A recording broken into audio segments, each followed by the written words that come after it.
Taylor found the net. Goal for Wednesday. Terrific goal by Sheffield. Chris Waddle, is he going to have a crack? Oh, he does, and it's goal. Still Glenn Wheeler. Aidan Flint wrecks the goal. It's the goal. Is there time for a winner?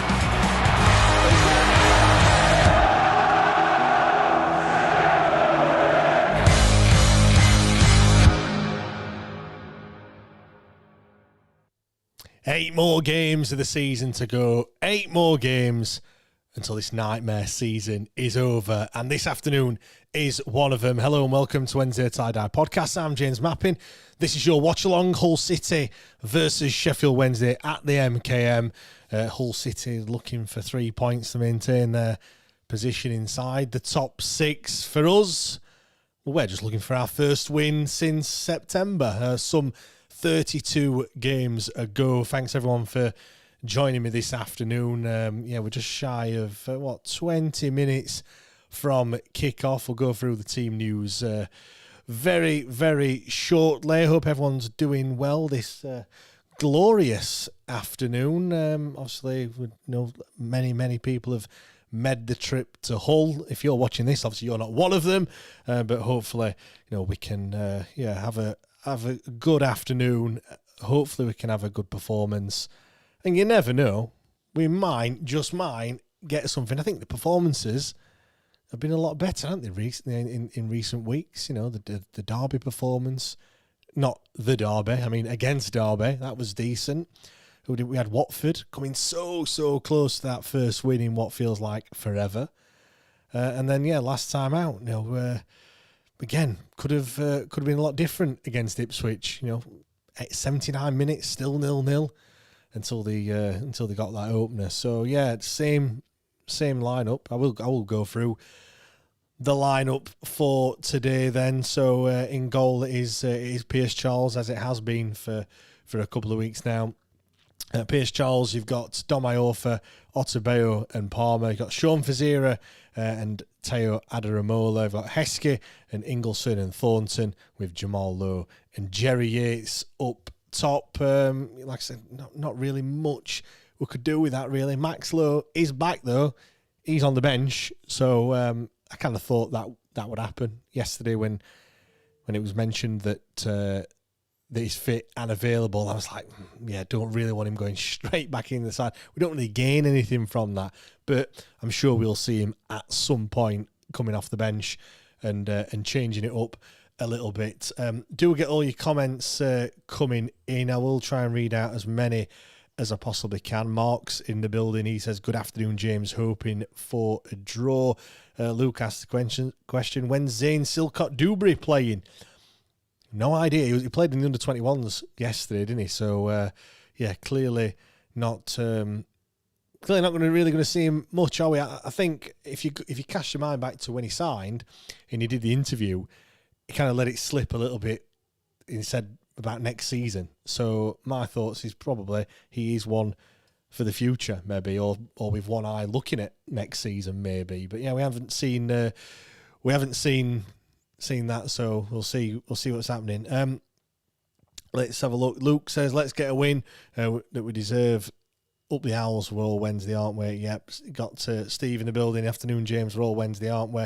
Got Daniel as well. Steve says, going for being undefeated against Hull this season today. Yeah, we've done it against Watford already. They've not beaten us. We could do the same to Hull this afternoon. Kurt says, only these and West Brom left to join the Watford list of teams not to beat us this year. Yeah, hopefully we can do it. Got Cherie says, come on Wednesday. Melissa, afternoon everyone. We'll take a draw. I think anyone will take a draw this afternoon, really, for those travelling fans.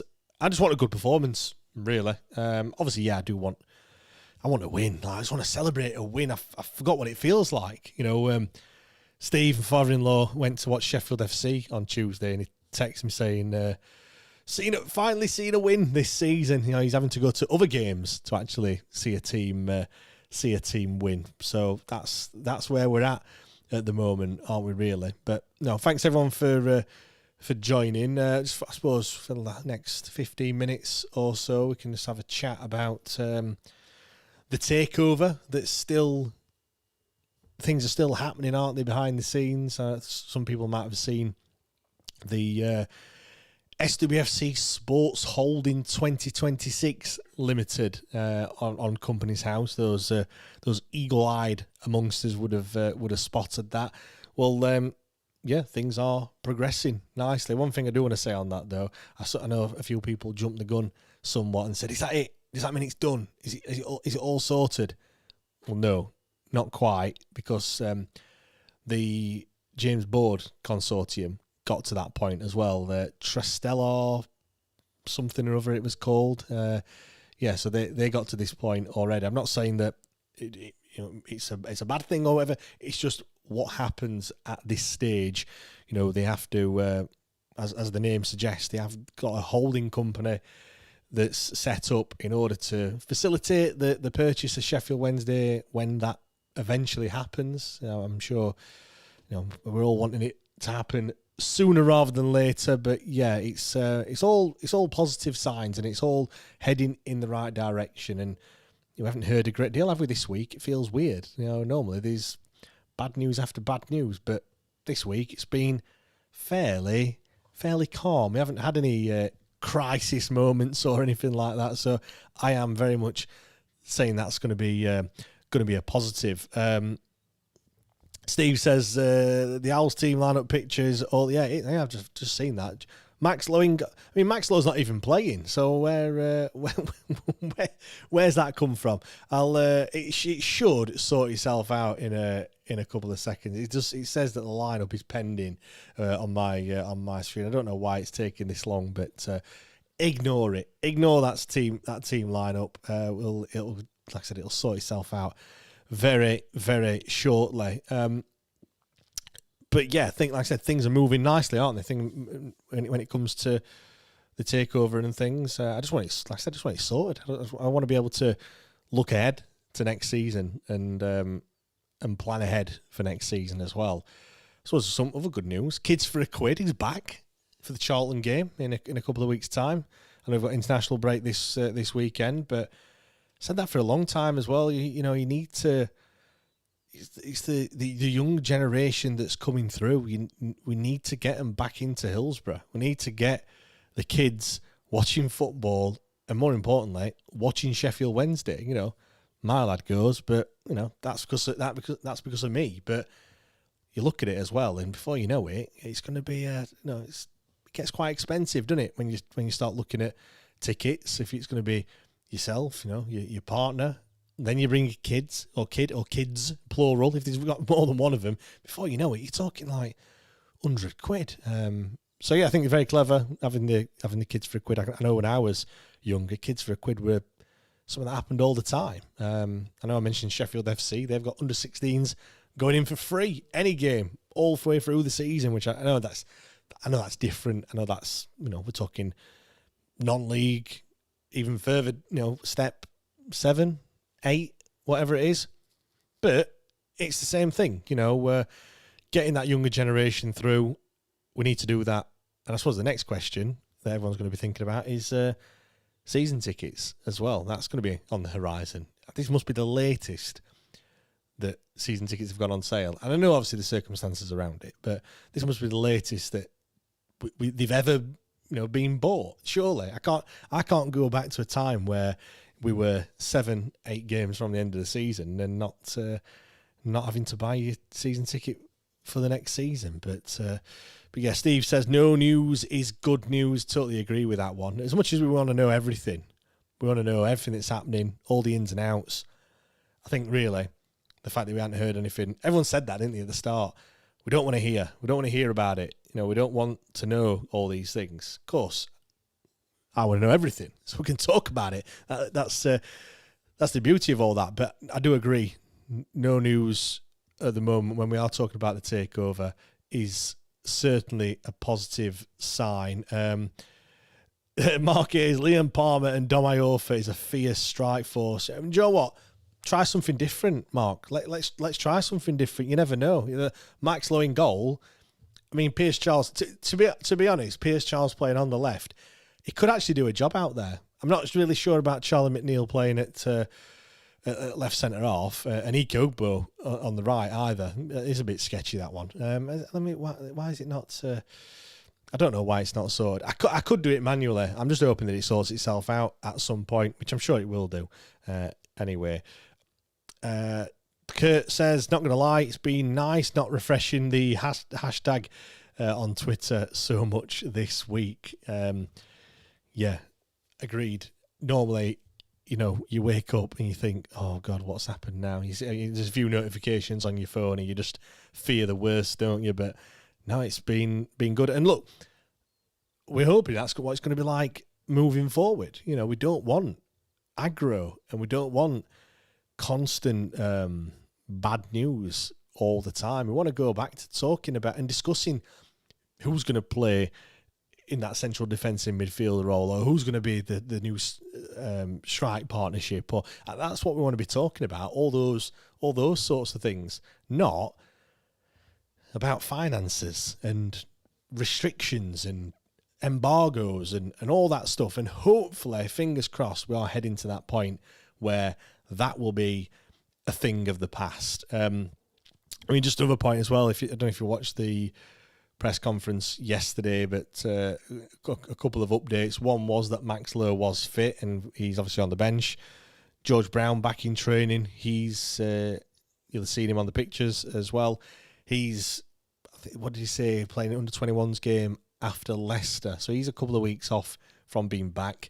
But two players that aren't going to be back and we're not going to see any of is Deshaun Bernard and Ernie Weaver. He said that there's no update on both of those, just trying to get them fit and firing for next season. So that is a shame, but I think we all kind of knew that, really.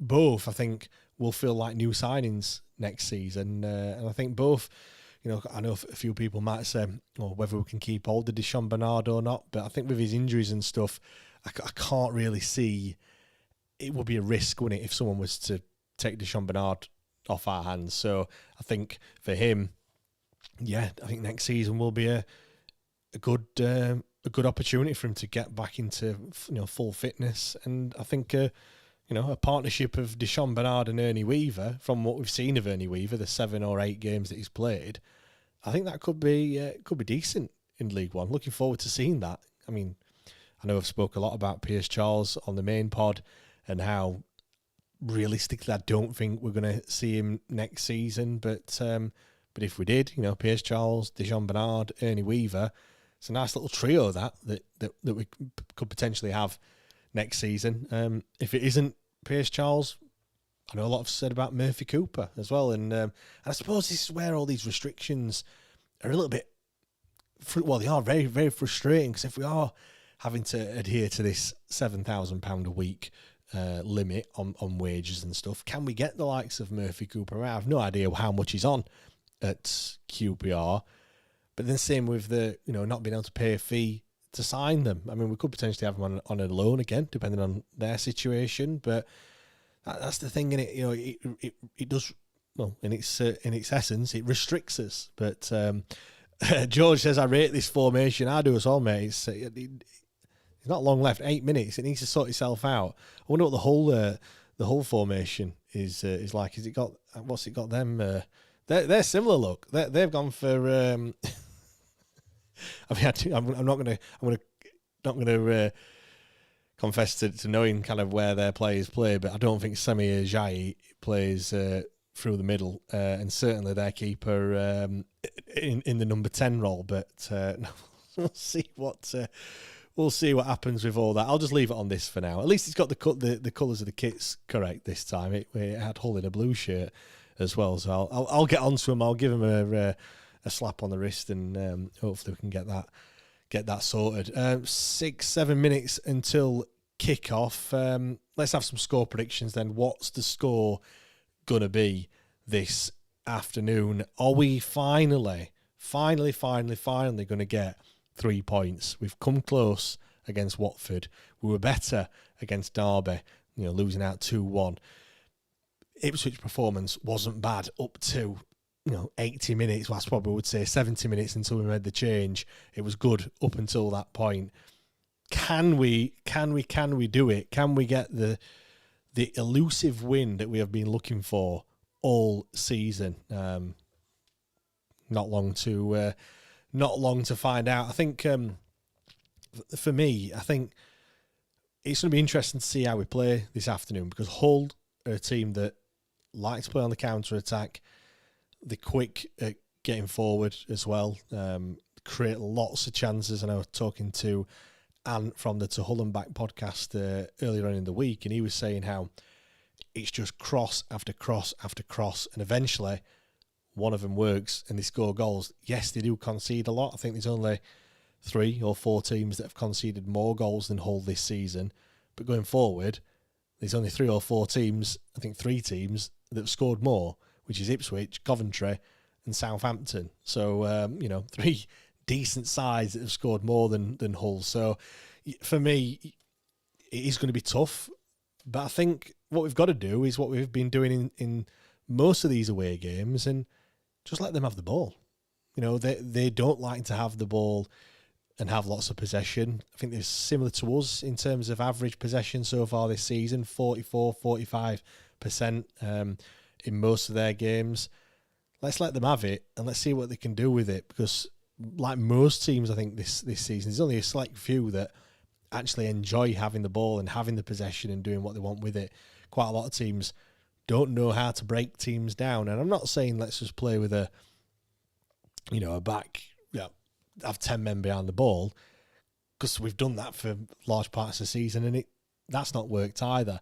But we need to play on the counter. That's why I would kind of like to see the likes of Joel and Darla. Clearly something's happened there with him, because he's not getting the game time that I thought he might have with his pace. But Teo Adaramola has been motoring up and down that left hand side. So I think he's going to have a lot of work to do. But I think let's try and catch him on the counter attack. I think that's probably going to be the best opportunities that we're going to have to get something out of this game. For those that haven't seen the Hull lineup: Panda in goal, Drama, Ajayi, Egan and McNair, Slater and Crooks, Joseph, Gelhart and Miller, and then McBurney leading the line. McBurney and Gelhart. I think, is it Gelhart that's got?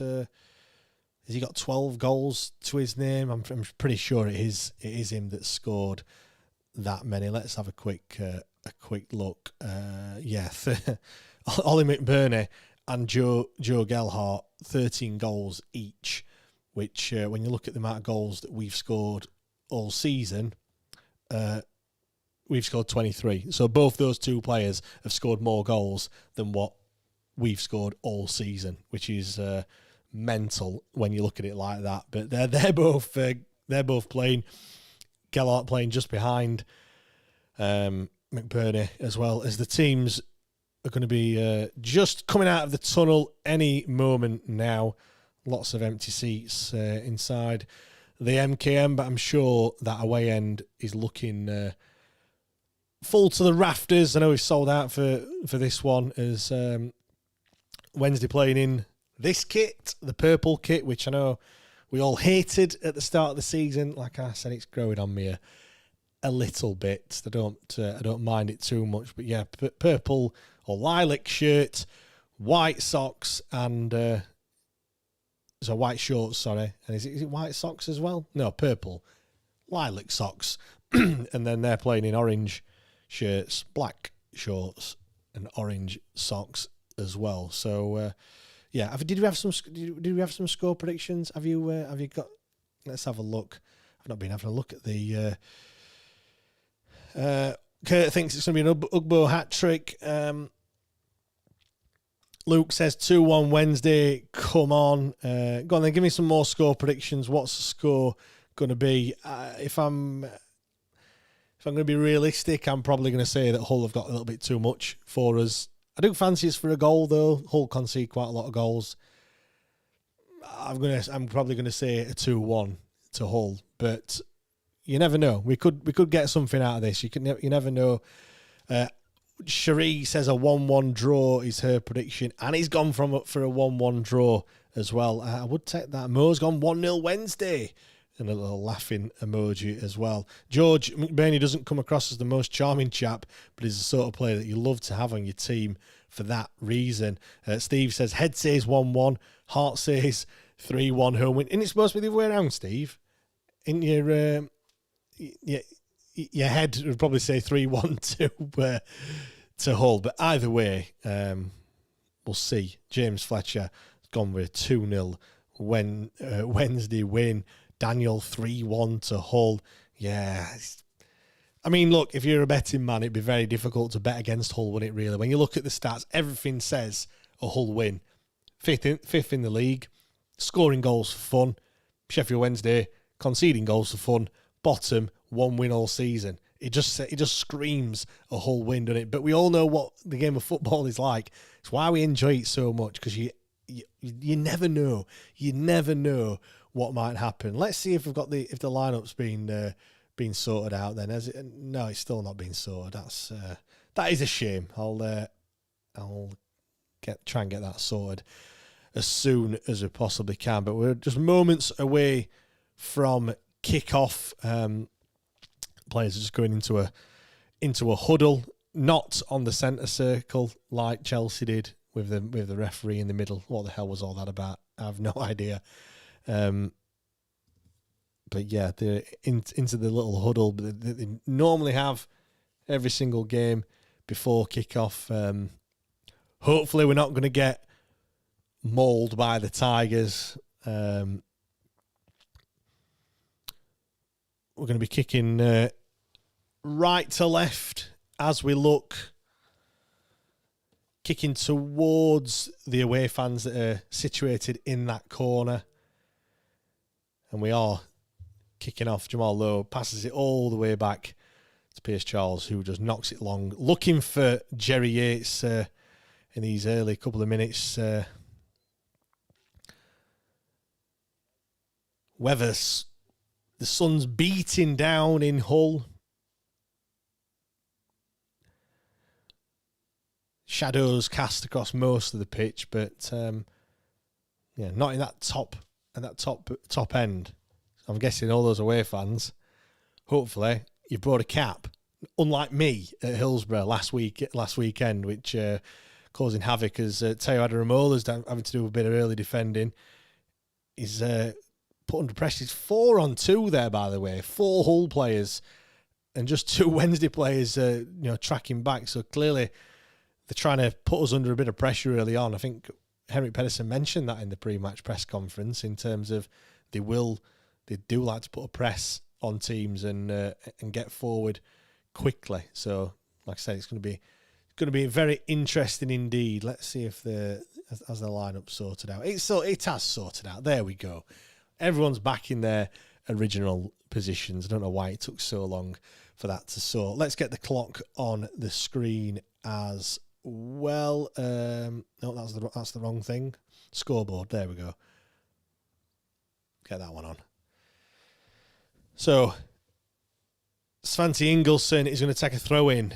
A long throw that normally comes to absolutely nothing when he takes them, but hopefully it's going to be a little bit different today. Throws it in. He's looking for Palmer, who nods it on. Do you know what? I don't know why we don't do that more often. Like, why we're throwing that? It's a long looping throw, and we never get on the end of it. For me, you don't need to do that. You just got to throw it to someone at the front who nods it on, cause that bit of chaos, and you never know what might happen. When it's a long throw, the defenders have got all the time in the world to kind of watch the flight of it and do something with it. And it's very difficult, isn't it, for an attacker to actually get enough purchase on it to actually score a goal from something like that. So much better, in my opinion, to have someone flicking it on and let's see what we can do. I was watching, was it Lincoln Huddersfield in midweek? And there was 2 goals in that game, I think, from long throw-ins. And I'm thinking, why can they do it and we can't? As having a bit of possession here in the opening couple of minutes as Teo Adaramola comes over to this left-hand side, but he's dispossessed. And again, Palmer looking to clear it, and it's hit the Hull player. We're come on, Palmer, do something with it, help him out, and he's had to kick it straight out of play in the end, but kind of making our own problems in that situation just there. As Hull just boot the ball straight out of play, and it'll be a Sheffield Wednesday goal kick. We're 3 minutes into the game, still 0-0. I mean, it's on the early days, isn't it? Really, let's see if there's any comments. Luke says Jerry Yates' nickname should be Jedded. Andrew, where's the game clock? It's on, Andrew. It's over here, mate. It's over here. Melissa, Honolulu Wednesday, yes. Cherie, we've not scored from one of our long throws all season. Is that the case? Well, it feels like it. Surely we must have scored from one of them. Surely. The ball goes over, and it's going to be a Hull free kick. Crooks is the man that's been brought down. It looks massive at the side of Thornton there. Otabeo, the perpetrator. Let's have a look. Oh, no, it was Ollie McBurney that went down. It's just a block from Otabeo there. Blatant, if you ask me.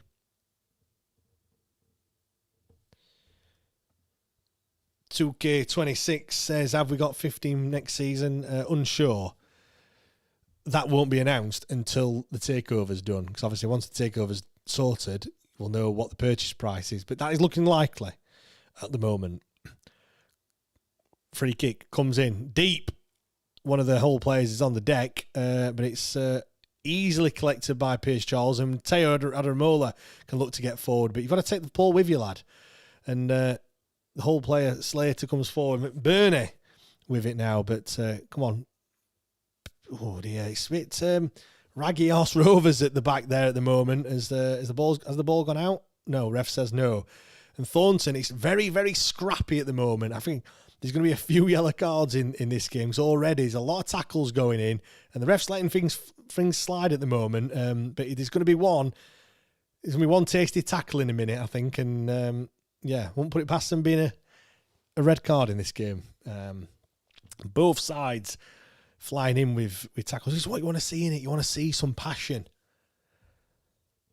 Adaramola glides past his man, comes forward, keeps going.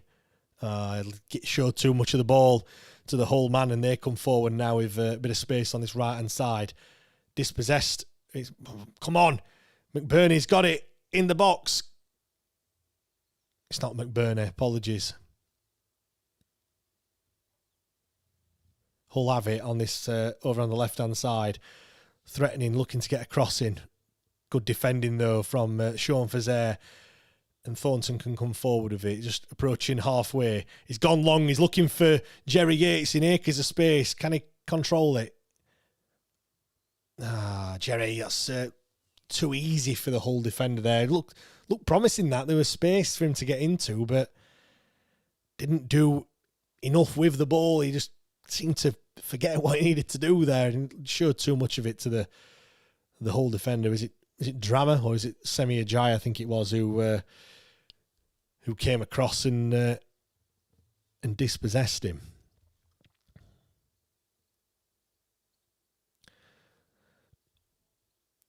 It's very high tempo so far. Both sides wanting to get forward at every opportunity. There's none of this passing the ball around the back four. It's end to end at the moment in this opening 6 or 7 minutes as Hull look to get forward on this left-hand side, and they've got space to do so.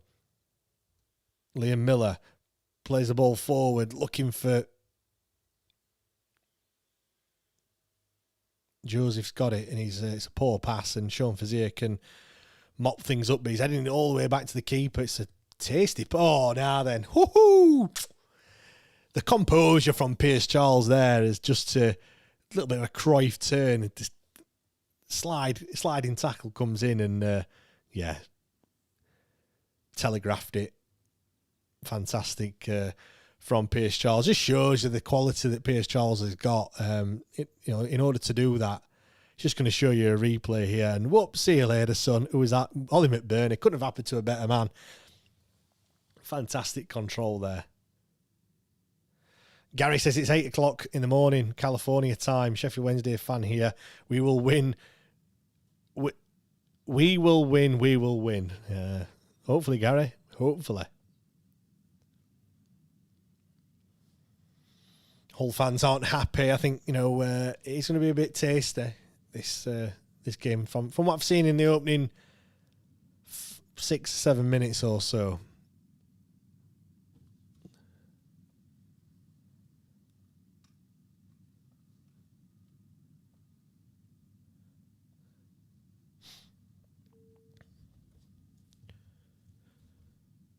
Sorry, just sorting all the screens out. Multi-screen here as Jamal Lowe comes forward on it gets a cross in.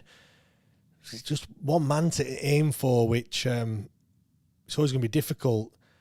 Tayo Adaramola gets it now on this left-hand side. Can he do something with it? Palmer's there to help him. Palmer now has it, right-footed, crosses it in, back post. It's a deep one. Just Sean Fazier can't get there, and it's gone out for a Hull City throw. Joe, it's like I said, it's really open, this game already. We've seen that both sides looking to get forward. All right, neither goalkeeper's been tested as of yet in this opening 10 minutes, but positive signs. We've not just rolled over and had his belly tickled. It's been positive.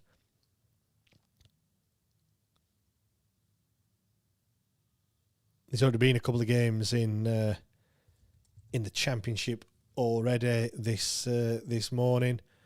Blackburn 0, Middlesbrough 0, Derby 1, Birmingham 0, and Ipswich 1, Millwall 1 as well. So Jerry Yates is caught offside.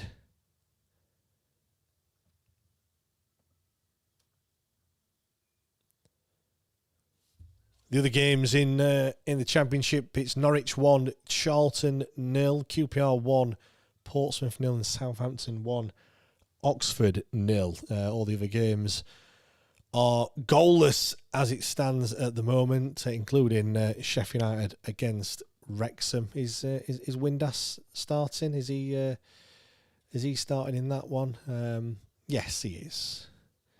Hopefully, he can get a goal this afternoon. Ingleson swings the left foot at it, and that's about it really. This ball goes sailing straight out. I think that's what you call in the game as a shank. Well, if you're playing golf anyway.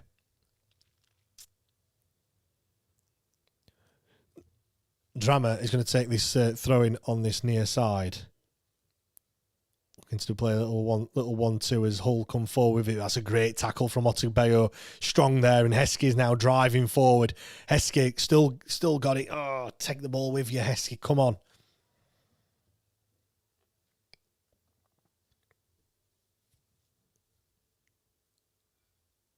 Ajayi and Crooks now on this left-hand side, and Miller.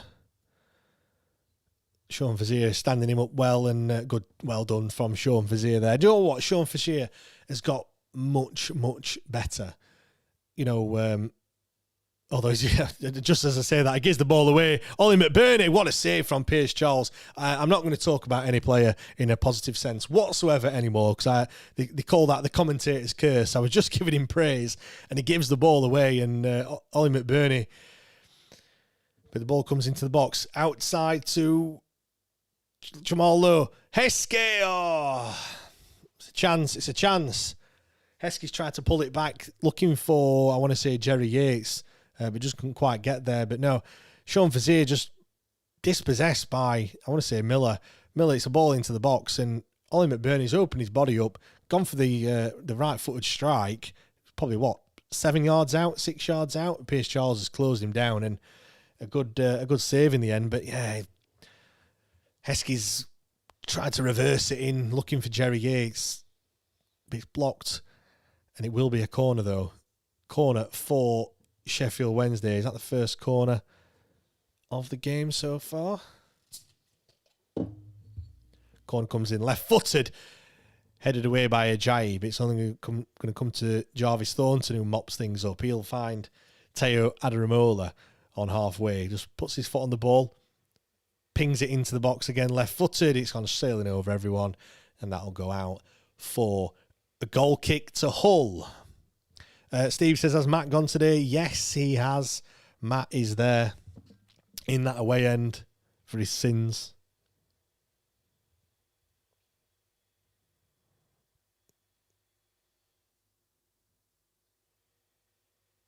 There we have it. There was Matt earlier on the Instagram on his way up to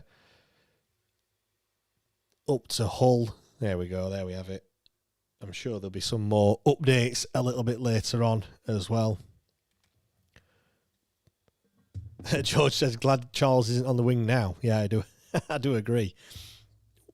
I don't think Max Lowe could have pulled off that save, to be honest, but you never know. Getting through these buds quite nicely anyway.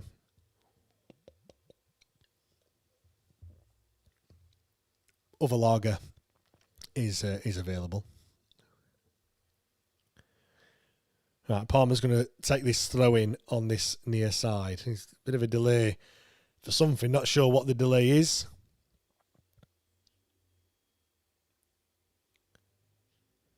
Wednesday fans in fine voice in that away end.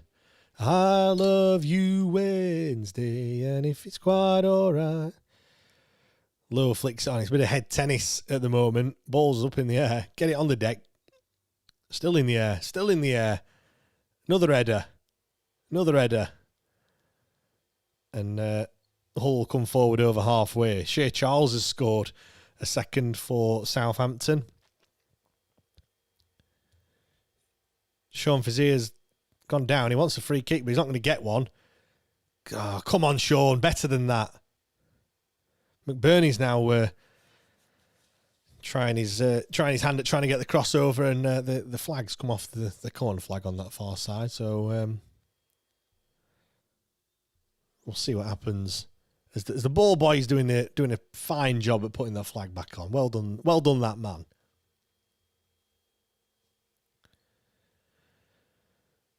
$15 minutes gone, still 0-0. Both sides probing. You've got to say that Hull have had the best chance with Ollie McBurney just a couple of minutes ago. But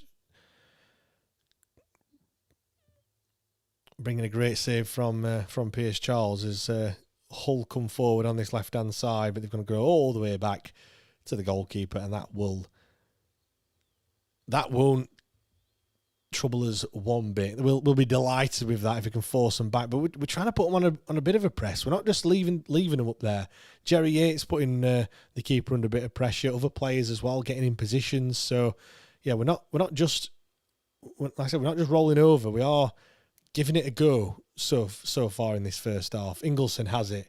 He'll go back to Palmer under pressure from Ollie McBurney, but he's driving forward. 3-4 men around him. He's brought down. He's going to be a foul. Didn't need to foul him there either, but again, we're not going to complain. Spliff says, have you played Borderlands 2? No, I haven't, Spliff. I don't get time to play any games. Well, they have been playing a bit of chess, though, recently. Just putting it out there. But you can play that in about 5 minutes. when you've got a spare 5. Domayoff has got it. Stroking the ball around the back for Gabotic Bayo now.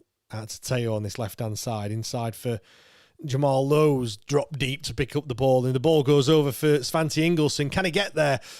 It's a bit too much on the pass, and the ball runs through to the keeper. But decent that. Jamal Lowe dropping deep. Svante Ingleson then running in the gap in the hole that Jamal Lowe's created. I was going to say I don't want to see Jamal Lowe there, but I saw what they were doing. You know, like I said, it was clearly something that's been worked on in the training ground, and very nearly came off. Yeah, Steve says, see Ugbo for all the online gaming. Yeah, he's your man. Call of Duty, I think. Johnny says it's all about farming simulator. Do you know what, Johnny? It sounds shit, but I'm sure it's like most games and things. It's as their keeper's made a total hash of that. Are they going to be? It's gone out for a corner. That was terrible from the Hull keeper there. What happened there? It's just a back pass to the keeper. Has it bobbled? Well, it bobbled a little bit, but he's got to do better than that. Surely he's just tried to side foot it out to the Drama, yeah, or Ajayi, one of the two. Got it all wrong, and it will be a Wednesday corner. Jamal Lowe's going to take it, right-footed. Ingleson's on the goalkeeper inside the 6-yard box. Everyone's in the 6-yard box, and this ball's come in, and I think we'll not have Jamal Lowe on the next free kick. Is just a tip there.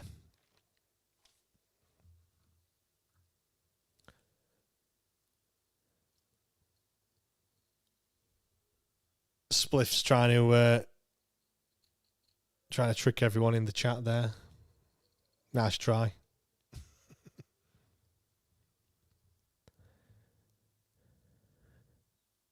Palmer wins the header from the goal kick, but it is going to be a Hull throw. Annie says, was it a Man City player on BBC News this week playing chess for Norway? I've no idea, Annie. Not got a clue. Johnny, it's so addictive driving up and down in a tractor for hours. Like I said, Johnny, it doesn't sound it at all, but I'm sure it is. As Hull switch to play over to this left-hand side, and Miller squaring up Sean Fazier, trying to get past him one way and the other. Sean Fazier is standing strong, but the ball's on the edge of the box. They're trying to get trying to fashion an opening to get the shot off, but Wednesday do well and clear it, but it's only come halfway and it's coming straight back. Ingleson now with it. Come on, that's a poor pass, and Hull have still got possession again. And like I said, they're not wasting any time. Every opportunity they've got, they're looking to go forward. And as it stands at the moment, we're equal to everything. 20 minutes have gone. 50-50 on possession. You don't see that very often in Wednesday games.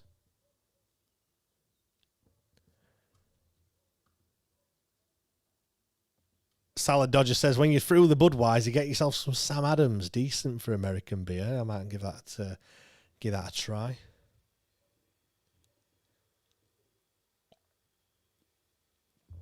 George is asking Johnny if he does live streams of his farming simulator. Maybe I need to get on on that one. As Wednesday come forward now, and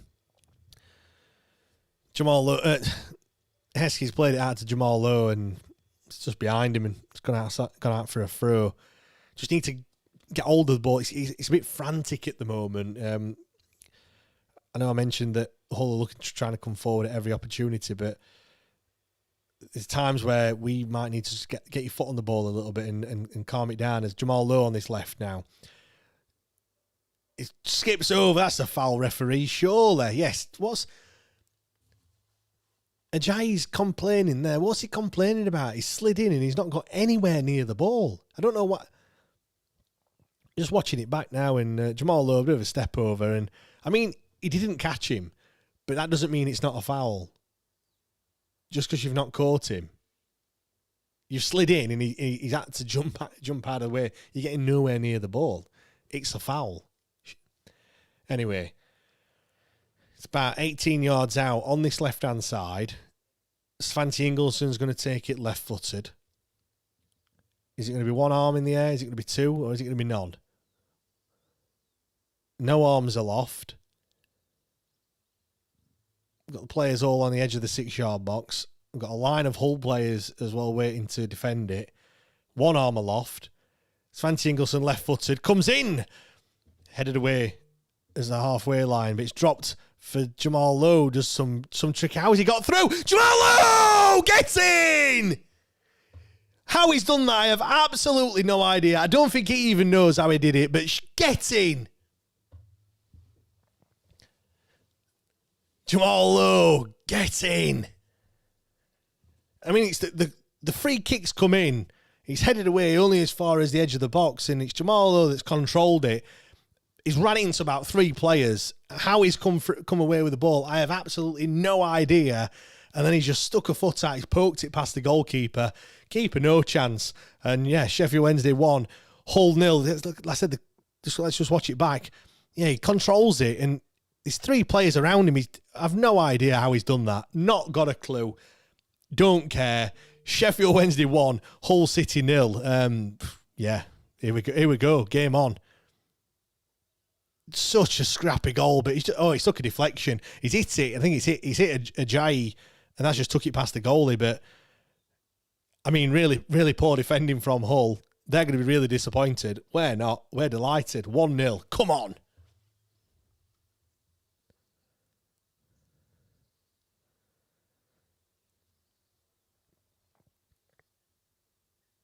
Daniel, yes, boys. Cherie, get in there, Jamal. George, get the feeling James has come round to Jamal, though, just in time for the end of the season. Maybe. You never know. As Hull come forward, looking to get an equaliser, and it's 1-1. It's literally taken seconds. Ah, dear me. That's really put like... You've got to be better than that, surely. You've got to be better than that. Crooks has equalised literally seconds after we took the lead. It's just really easy, and if you look at all the goals that we've conceded this season, they've all been exactly the same. They've come forward. It's McBurney that plays it out wide. Nobody's out there. It's just an easy ball into the middle of the goal. Crooks isn't going to miss from there, is he? And 1-1. Joseph plays it across. Ah, dear me. Just really, really, really poor. Ah, dear me. That was so short-lived. Level pegging. 1-1.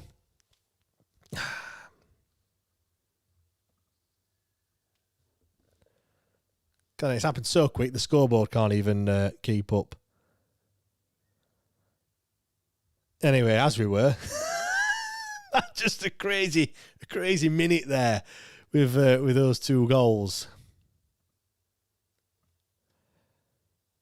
Ah, dear me. Anyway, where were we? Jarvis Thornton's got it. It's a frenetic game. Certainly not a boring one anyway. As Tayo Adaramola does well to dispossess Hull. He comes forward. He's shown the ball too much to the Hull player, and they've... it's going to be a Wednesday throw on this near side. Phil says, haha, we are Sheffield Wednesday, just our luck. Cherie, well, that lead didn't last very, very long, but it's game on, and it was nice to score a goal away. Yeah, agreed. 2K says, the game is gone. Old geezer, oh, well, time for a beer. Kevin, story of our season so far. Yeah. 2K says, Selugbo, it's his fault. George says, Pedersen should have made a sub straight after our goal. We've got an attack on this left-hand side. Palmer trying to fashion something, but he's giving the ball away. And it is going to be Hull throw-in deep into the Hull half. As one of the Hull players is down injured at the moment, looking to receive a little bit of treatment. Slater it is that's down. I think Richard's behind a little bit. He says, get in. I knew it was great to have Jamal Lowe back. Sorry to spoil it, Richard, but you'll see that they'll equalise minutes later, or a minute later even.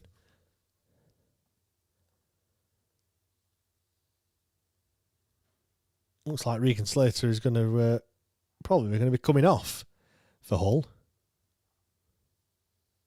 It's so frustrating that. And I mean, again, I know this season doesn't really matter, but when you take the lead, you've got to hold on to the lead longer than a minute. You've just all switched off. Whoever was supposed to be down this near side, was that Tayo Adaramola that was out of position? I've no idea. We'll have to watch it back, and I'm sure we will do before we do the podcast tomorrow evening. But just far too easy. Crooks has just pulled off his man. He's got into the right position. It's a ball across the middle. And they're never going to miss, are they? So, just like I said, so frustrating.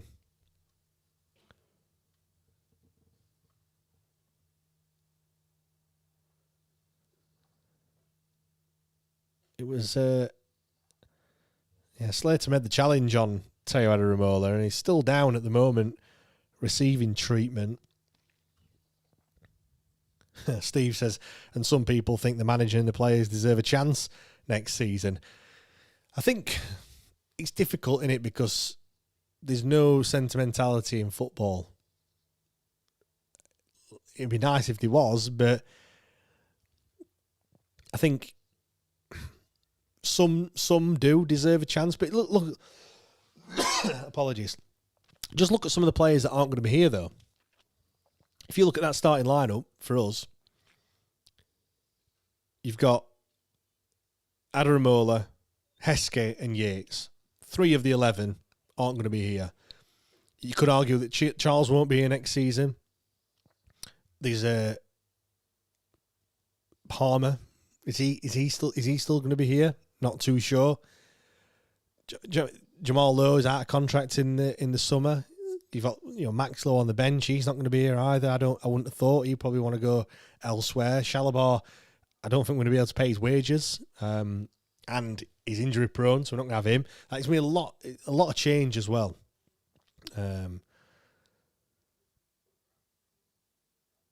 Andrew says, give up alcohol until Wednesday, get to the Premier League. Well, that'll be giving up alcohol for the rest of your life, I think, Andrew, to be fair. Richard said, Budweiser drinker and owl from the US West Coast. Cool to see an Englishman who likes Bud, what with all the variety over there. It's not necessarily that I like it, Richard. It was just, I'm just leaning into the American thing with the flag and the beers and stuff like that. And I bought 20, so they're just in the fridge, so I might as well drink them. If I had a choice, it would be, I'm more of a cider drinker than beer, to be honest. So, proper Yorkshireman. I could have bought 4 for £5 something, or I could have bought 20 for 12 quid. So, rather than spending a fiver, I spent £12 on 20 beers that I don't particularly want. But it's a deal. So, if there's a deal to be had, you've got to have it, haven't you? So, yeah, that's the story. Johnny says we've got a core of decent youngsters that deserve a chance. Weaver, Fazier, Thornton and Brown. Yeah. I think you've just got to weave it into, we can't just play all the youngsters, but I think there's certainly, there's some there that do deserve to have a go, but they don't need to play every single game, though, do they? Do you know what I mean? Like, you don't have to have ball across. Heskey, Jamal Lowe, come on, no, what you doing, Jamal? That's awful. As the ball comes across. Oh, dear me. So many chances there to do something with it. Heskey had a chance. Jamal Lowe had a chance. Still got it. Adaramola, he gets a corner. Better. Just if we could finish, we could be a decent side.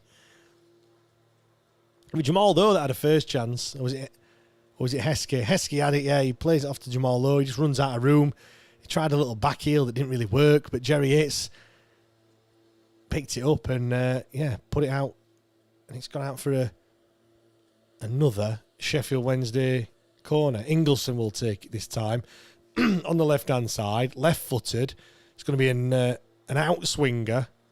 Everyone's at the back post. A bit of movement. Cross comes in.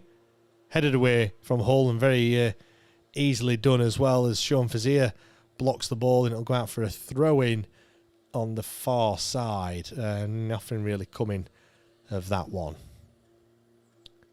Steve, the more you drink, the more you save. Exactly. Yorkshirenomics, I think they call that, Steve. Old Geezer says, does drinking Aviator gin mean I get a discount next season? Discount off what, Geezer? James says, Adaramola is great at attacking but shocking at defending. Yeah, I think, you know what, most of those left wing backs, left backs, the emphasis now on the game of football is very much on attacking and not really much on defending, is it really, when you look at it? And that's not just for us, that's across the board, isn't it, really, when you look at it? Just over half an hour gone. It's Sheffield Wednesday 1, Hull City 1, as Hull have the ball coming into our half. It's a poor pass, and Palmer has it, but dilly-dallied on the ball, and got to be better than that. Got to just get rid of it at times.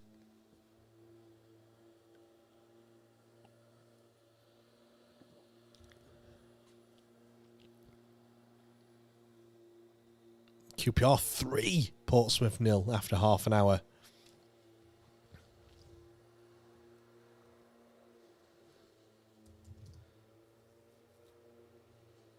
It's mad that in the Premier League only one game at 3 o'clock. The game is well and truly gone. West Brom 1, Bristol City 0 as well. Hull City clear the ball over halfway. It's a header, but it's going to be easy for Iofa. Well, you hope it's going to be easy for him. Does make a bit of a hash of it and gives the ball straight back to Hull. Fazia picks it up and plays it back to Charles, who will clear it. Again, a bit of head tennis as the ball just keeps going backwards, back to front. Go on, Jamal Lowe. Get there, Jamal.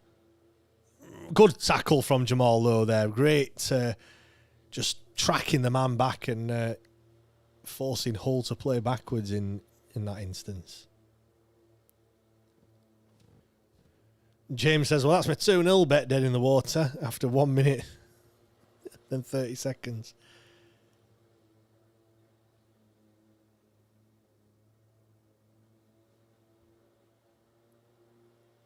Right.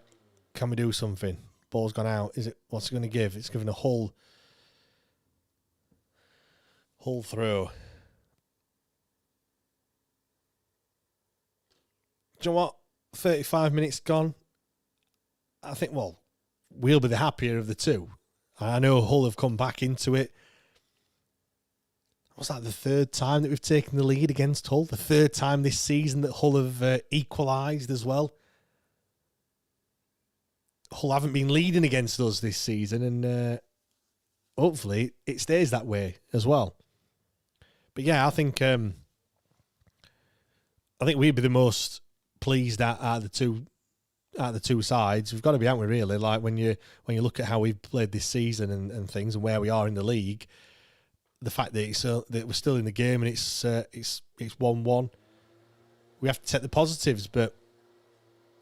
We have been in it. We have had chances. Just not. I won't say there's been many clear cut. I mean, the goal wasn't even a clear cut chance, was it? When you think about it, he did so well to get the goal from where he was. Header from Jaden Heskey, but there's nobody there. I think the problem is as well that we can't keep the intensity up, can we? For the full 90. We haven't done that all season. You've got to pick your moments, haven't you? And I think at the moment we're just happy just to give possession away and conserve a bit of energy as Hull come forward. It's a great ball looking for Miller. Oh, Miller's let the ball run a little bit too far, but he's offside and nothing coming. How's this work, by the way? Looking at the stats here, no shots. 1-1, but no shots. Anyway.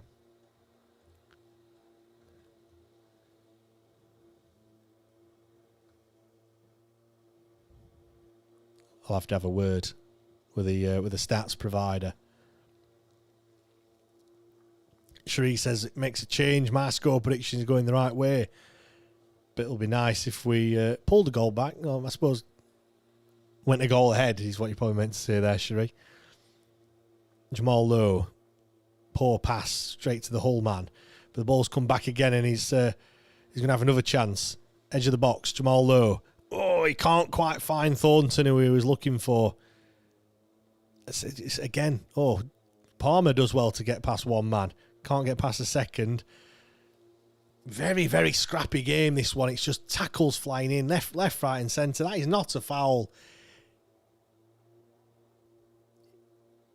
You can't try and do a spin on the ball and just smash into a player and then get a free kick. Hull come forward, quick free kick. McBurney on the edge of the box. Well defended. And Pierce Charles will pick it up. Mike says he's only been to one game this season as he lives in China, and that was Hull, and he thought they were rubbish then too. Welcome, Mike, from all the way over in China. Is there many Chinese owls? Can't see there being that many of them, but we are worldwide. Great ball over to Ingelsson. Ingelsson gets there. Ingelsson did well to control it on the edge of the box, but the defender did well to just muscle him out of the way and give the keeper enough space to pick the ball up. But we're not lying down in this one. We're not going out without a fight. You know, it's still 1-1, and we're not just resting on this 1-1 draw. We're looking to do something and looking to cause Hull problems, which is always nice. Hull come forward though on this right hand side. Dramé. Lundstrom. Back to Dramé on the right. Pass it back to Lundstrom, and he'll go all the way back to the centre back.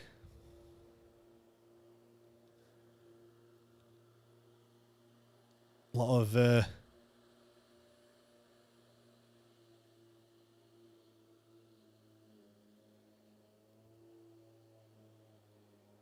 of United players in the Hull side. Ingelson's got it.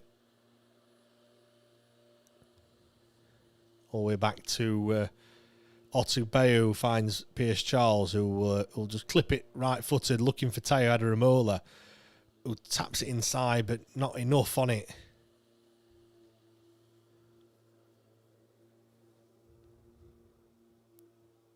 Wednesday still have it. 5 minutes from time. Out to Palmer. Palmer will switch it right-footed, looking for Jerry Yates, who does well. Still does well. Still Jerry Yates on this left-hand side. Finds Jamal Lowe, backs him up into the box. Jamal Lowe, can he get his shot off? He can, but it's a poor shot. Couldn't quite wrap his right foot around it, and it's gone out for a Hull goal kick. Andrew says maybe because our goal was a deflection. Maybe. Although I've looked on the other stats and it says we've had 2 shots and 1 on target, so no idea. Gareth says, does anyone else miss Baz, or is it just me? I'm not going to lie.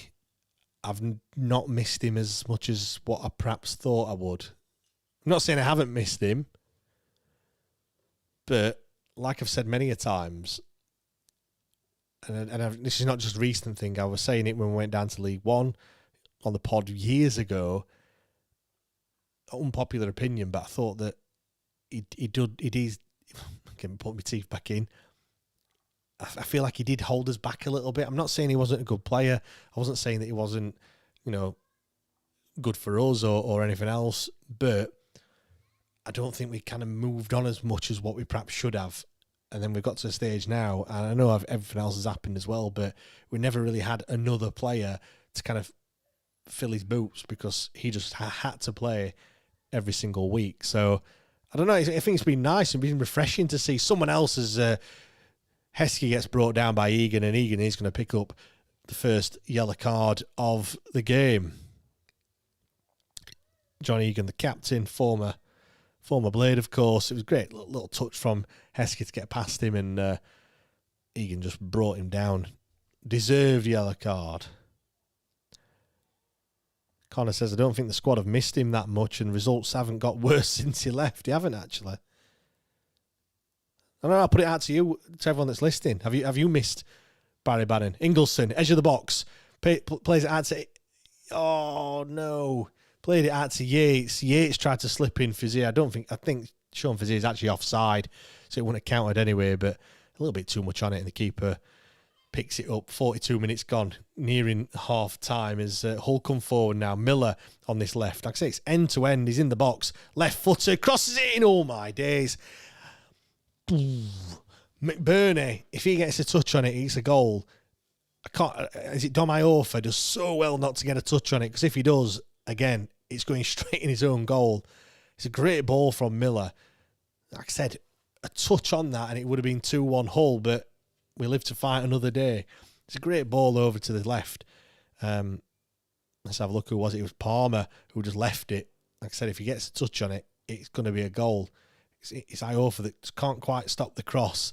I mean, to be fair as well, Otabeo slid in. If he got a touch on it, he would probably put it in his own net as well. So got away with one a little bit there. Mo says, I've not missed him as much as I thought we would. Obviously in reference to Bannon. As Heskey comes forward now, edge of the box. Is it going to be a corner? No. Kind of messed that up a little bit, but hey-ho.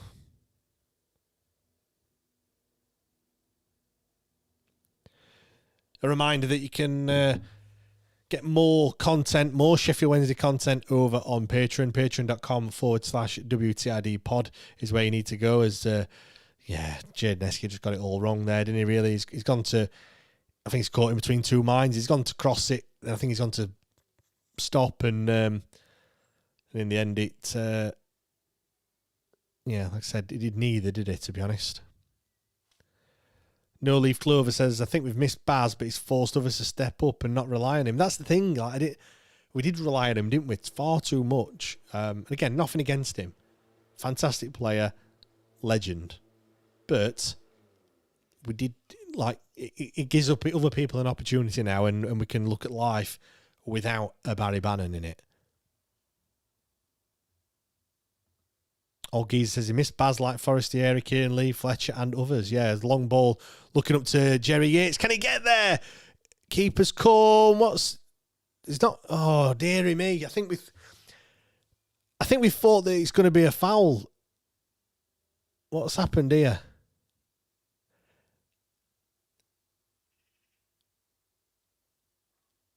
I've no idea what's really happened. I mean, the keeper's flat on his back. I hope he's all right, but it's just a long ball up to Jerry Yates from Pierce Charles, and ball's bouncing. Jerry Yates has got every right to go for it, and the keeper's kind of done a bit of a somersault, and he's landed awkwardly. And then the ball's come to, I want to say, Jamal Lowe, and I think he thinks that it's just going to be a foul, so he's kind of casually played it, and I'm just going to see a replay now. So just a long ball looking up to Jerry Yates. The ball bounces, keeper comes. Jerry Yates has actually tried to get out of the way. It's come to Jaden Heskey, who's side-footed it into the keeper actually in the end. And Jerry Yates he's done nothing wrong at all. It's not a foul, and Heskey's hit it at the goalkeeper. I mean, the game's been stopped. The keeper's what are they going to do here? Are they going to give it back to Hull? No, Hull are going to have the ball. When we had possession. So I've no idea how that works out. But anyway.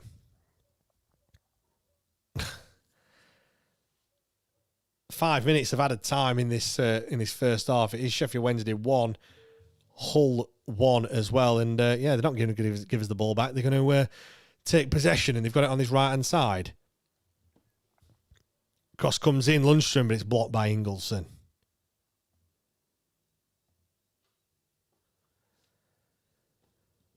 Hull will take the throw-in on this near side. Found Lundstrom. Back to Drama. Ingelsson can get the ball away, but he's dispossessed. But Wednesday will have it. Jamal Lowe stretching his legs over halfway. Still going. Passes it on this near side to Ingelsson. Can he find a player? Can he find a Wednesday man? Drags it back. Edge of the box. Oh! Jarvis Thornton side-footed it, looking for that corner. Keeper's done well to get down there.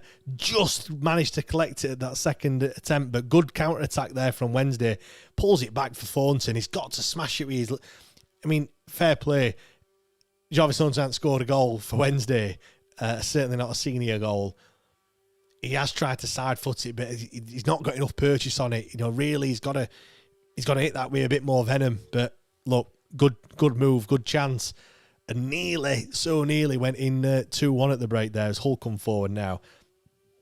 Palmer dispossessed deep in his own half, and Adaramola will just boot the ball up to halfway, looking for Jerry Yates, who's going to put the Hull man under pressure. Hull will come forward with it. Again, I don't think either side can string kind of 2, 3, 4 passes together at the moment, but Old Geezer says, not wrong with their keeper now. Yeah, no, nothing at all. Steve, put your laces through it for fuck's sake. Yeah, agree.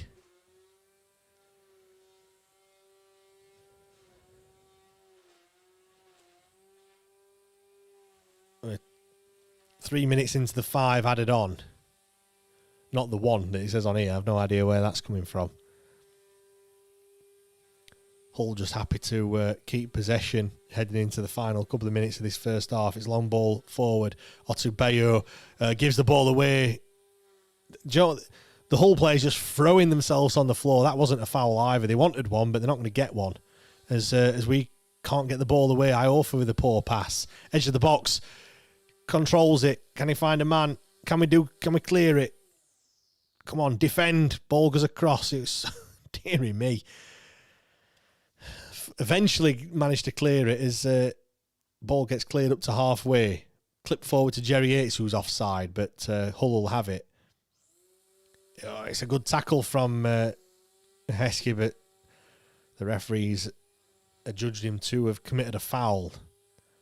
Final minute of the 5 added on in this first half. Still 1-1. Oh, that is going to be a foul. Palmer just a little shove in the back. I think Palmer's saying, Lino says it weren't a foul. Referee just reminding Palmer, listen to me, gaffer. I mean, it is very soft, but you touch any player now and they're always going to go down. And yeah, it is very soft. He's just shouldered him, but it's modern football now, isn't it? Johnny says, is someone cutting the lawn? Yeah, they are, yeah. Can you hear it? I didn't think you could hear it. I'll shut the window for the second half. Bit of ASMR for you, Johnny.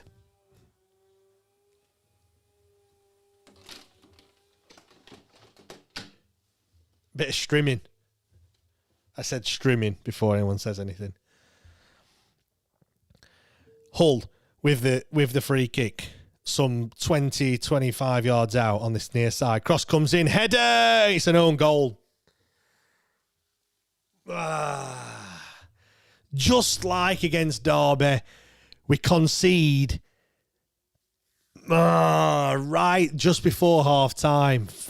Do not deserve that at all. Oh, dearie me. Shot ourselves in the foot there. I mean, I'm going to have to see it again. I mean, it's a really soft free kick to concede in the first place.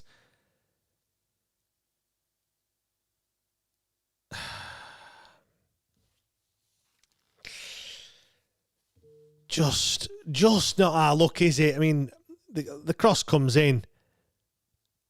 Oh, it's just hit him. It's just hit him square in the face.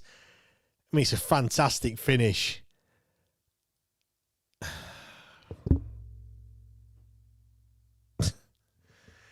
You could not write the script, could you really? Like, you know, we take the lead, we concede literally a minute after, and then we're into the final seconds. We're actually over the 5 minutes when the cross is taken.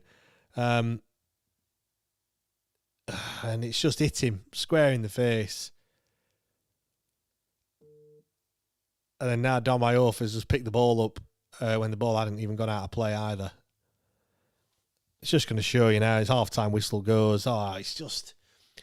The cross comes in. There's two men that jump for it in front of Iorfa. He's unsighted. Not really his fault. It's just hit him square in the face. And it's 1-1. Let me know what you thought to that first half. Were you happy with that performance so far?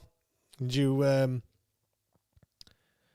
did you think it was a?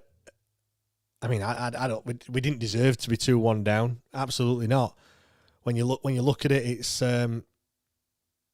just really, really frustrating. Really, really frustrating.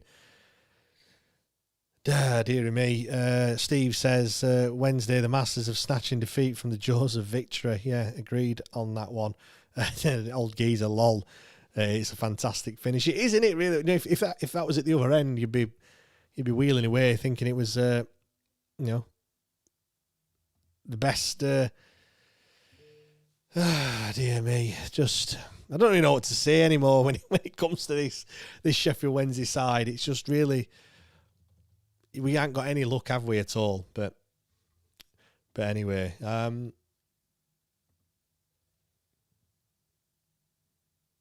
just looking on Twitter as well. Do we know if that Chris Wigfield account is Chris Wigfield or not?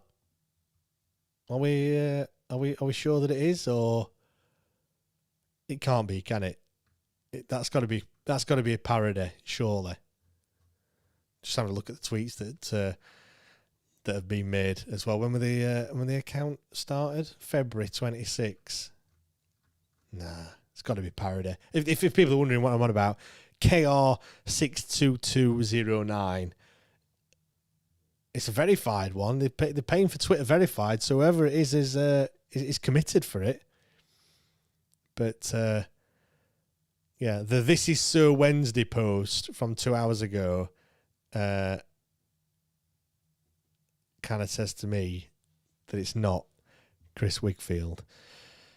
Daniel says, don't know yet.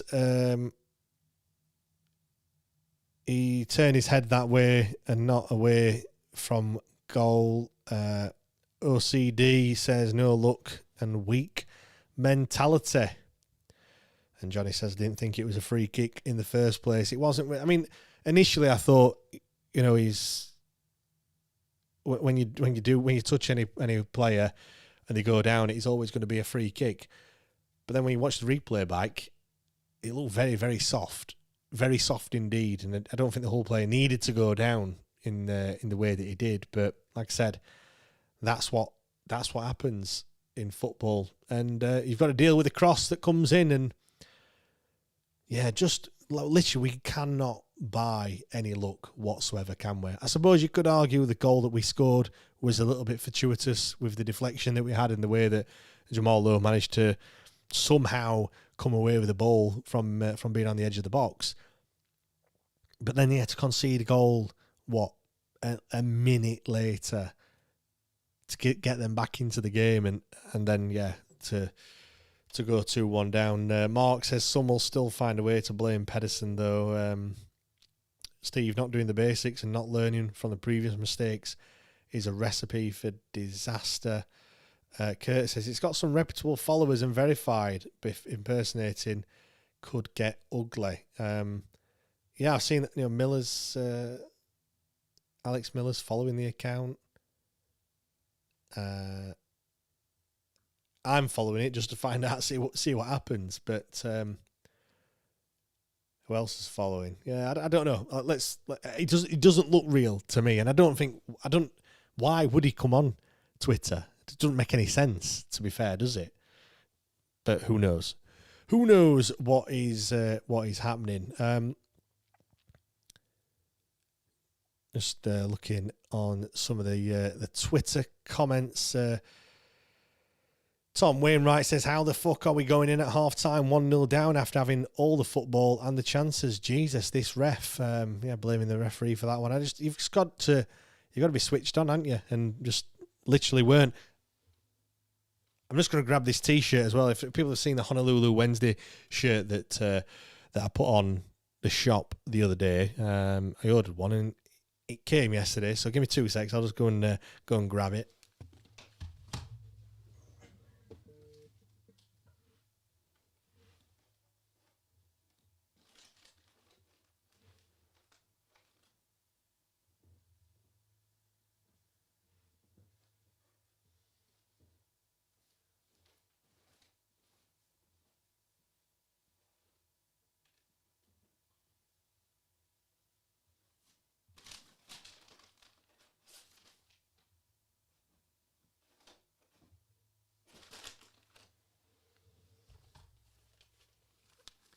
I said I'll grab it if I can find it. I've no idea where it's gone. But anyway, you'll have seen it. Actually, if I can press this button here, where is it? There we go. Wait, actually, let me get rid of these things on the screen. You'll be able to see it a little bit better. Let me get rid of that. Let me get rid of that as well. There we go. Got the Honolulu Wednesday t-shirt that you can get over on the merchandise store, wtidpod.myshopify.com is the place that you need to go if you want to get hold of that one. Let's bring the lineup and things back onto the screen. There we go. Let's get the scoreboard back on as well. Just going to read some more comments out. Connor says, you're not going to do a fashion show for us. I'm not going to put it on. I'm trying to find, I don't know where I've put it. It is somewhere. I will be wearing it tomorrow though on the pod. Looks all right, even if I do say so myself. Thought I'd just lean into the fact that everyone's singing that chant at the moment in that away end. Certainly singing it at Hillsborough as well. Sheffield Mick, they'll have 94 seconds after half-time in front. What are you saying? We're going to equalise straight after half-time, are we? Steve says it's in that safe place that you wouldn't forget. I've absolutely no idea where it's gone. I'm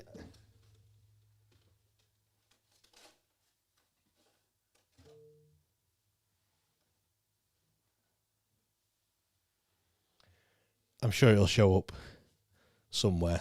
Anyway, I've got the bag. I've got the bag that it came in, but that's no use, is it? Massive thanks for those that have actually gone over to the shop and purchased one of those t-shirts as well. Really does help and things. So yeah, if you're one of those, then yeah, thank you very much. Just when I think back to that first half, just talk about that for a second. I thought the game was very end-to-end. I think we probably played into their hands a little bit in that that's how they want it. You know, they do want a game that is end-to-end. They don't want the ball much, and they clearly, you know, I think there was the possession. They've just shaded the possession, but they wanted to get forward at every opportunity. And I think we defended, on the large part, we've defended okay. We have made it difficult for ourselves at times, but you go down the other end, and we have had chances.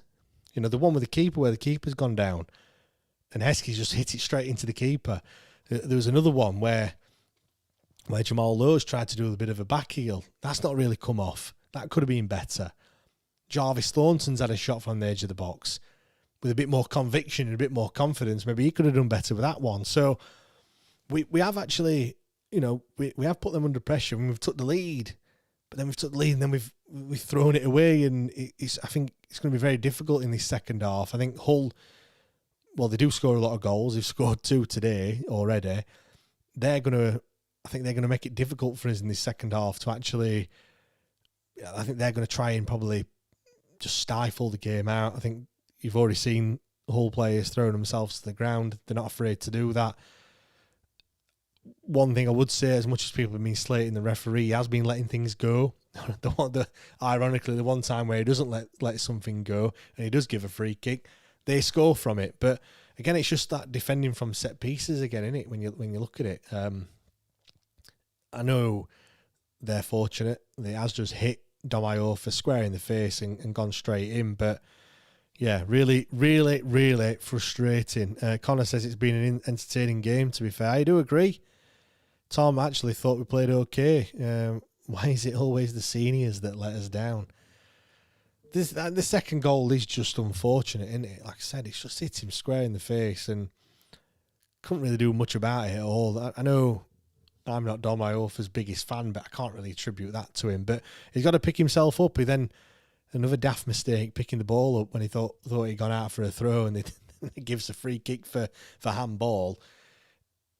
He does have tendencies to do that, doesn't he? When something goes wrong, you do get 2 or 3, you know, bad decisions from someone like Dom. So hopefully he can get rid of that, and we can move on and move forward from it. But I think when you look at the bench, I don't know why we're talking about subs, because we never make any subs, do we? But who have we got on there? Nathaniel Shalabar, Will Granger, Max Lowe, Cole McGee, Charlie McNeil, Marvellous Nakamba, Joel Ndala, and Ike Ubo. It's probably the strongest bench that we've had in a long, long time. Now, I know, Max Lowe coming back from injury, Nathaniel Shalabar coming back from injury, Marvelous Nakamba played about 4 minutes, Ike Ugbo, not very good. I know there's a lot of players on there that aren't, in terms of form-wise and injury-wise, not great, but it is probably the best it's ever looked. There is players on there that could potentially change a game. I'm just looking at Charlie McNeil. I'm looking at, I want to see a bit more of Will Granger. I don't want to see him coming off the bench for 90 seconds at the end. He needs 10, 15 minutes. Get him on 70 minutes. Give him 20-minute run around. Obviously, it all depends on where we are in the game. I feel if we're still in it, he probably won't. He'll see that as a bit of a risk, but we'll have to see. Joel Ndala, again, a bit of pace. I think we'll probably see Ndala. We'll probably see McNeil. We'll probably see Max Lowe as well, just from a fitness perspective more than anything else. He'll come on and do 15 to 20 minutes just to make sure that he's all right for the next game. Although we have got a bit of a break, haven't we? We've got international break coming up. Who are England even playing? I don't even know who we're playing this. That's how interested I have been with England. We've got Uruguay on Friday and Japan on Tuesday. Where are they both at? Are they both at Wembley? No idea. But and then it's World Cup. We've got Costa Rica on the 10th of June, a week before the World Cup gets underway. Croatia, Ghana, Panama. Yes, right. Let's just go through the scores at half time. Although some games have already kicked off in the for the second half. Bristol City 0, West Brom 1, Charlton 0, Norwich 1, QPR 3, Portsmouth 1. Sheffield United have just scored against Wrexham. Andre Brooks has got their goal. Southampton 2, Oxford 0, and Watford 0, Leicester 0. If anyone's interested in how the table looks as it stands, Oxford are losing 2-0. They're on 39. Leicester are drawing 0-0. They move up a place and on 39 points. Portsmouth is 3-1 down. They're on 40. And West Brom, who are leading, go 3 points clear on 43. Blackburn drew 0-0 at lunchtime. They're on 43. And then there's a bit of a gap up to Charlton. So it's probably 2 out of those bottom 5. Oxford, Leicester, Portsmouth, West Brom and Blackburn, to be honest. Although looking likely to be one of 3 of Portsmouth, Leicester and Oxford. We've still got Leicester to play and we've still got Oxford to play, haven't we? And we've got West Brom as well, haven't we? So we I think we could shape the bottom 3 as it stands. Up near the top, if anyone's interested, Middlesbrough on 71. They're 6 points adrift of Coventry, who are top. Who have they already played, or have they played tomorrow or something? Ipswich, they're on 69, 2 points shy of Middlesbrough. Millwall, who drew with Ipswich, they're also on 69. Then you've got Hull, who are moving up to 66 points. Southampton on 63. Derby have then moved up onto 60 in 7th, and Wrexham, who are losing to Sheffield United, they'll drop down into 8th. What a shame that Wrexham are not in the top 6 again. Right. Cherie says it was a good first half from us, but we didn't deserve to go 2-1 down. Bring on the 2nd of May when the season from hell is over. Covy's a tea time kickoff today. Do you know what? When it comes to other football, I'm just so focused on Sheffield Wednesday. And even to be fair, this season, I think we've got, is it Stoke on Good Friday, then Leicester, I want to say, on Easter Monday or something like that. But even now, like, it is what it is, isn't it? There's more stuff off the pitch that we're more bothered about, to be fair. Right, let's see. The players are out for the second half. The Wednesday players, at least, anyway, as the Hull players also make their way out of the tunnel. I don't think there's any changes, but we'll soon find out.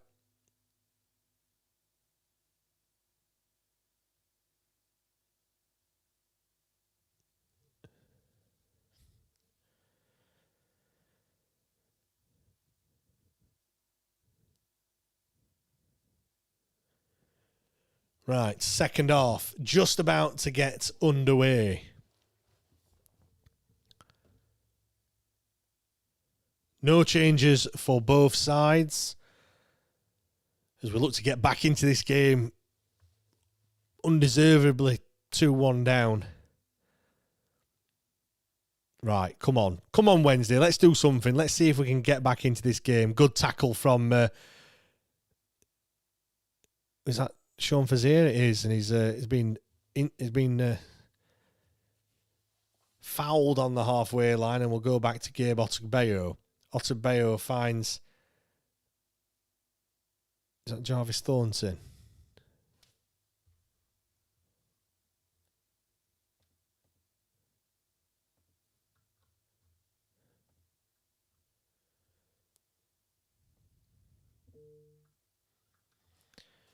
Charles will play it up to Jamal Lowe, who controls it, but it gives it straight back to a Hull man as McBurney looking for a ball out to Miller, but he can't make it there.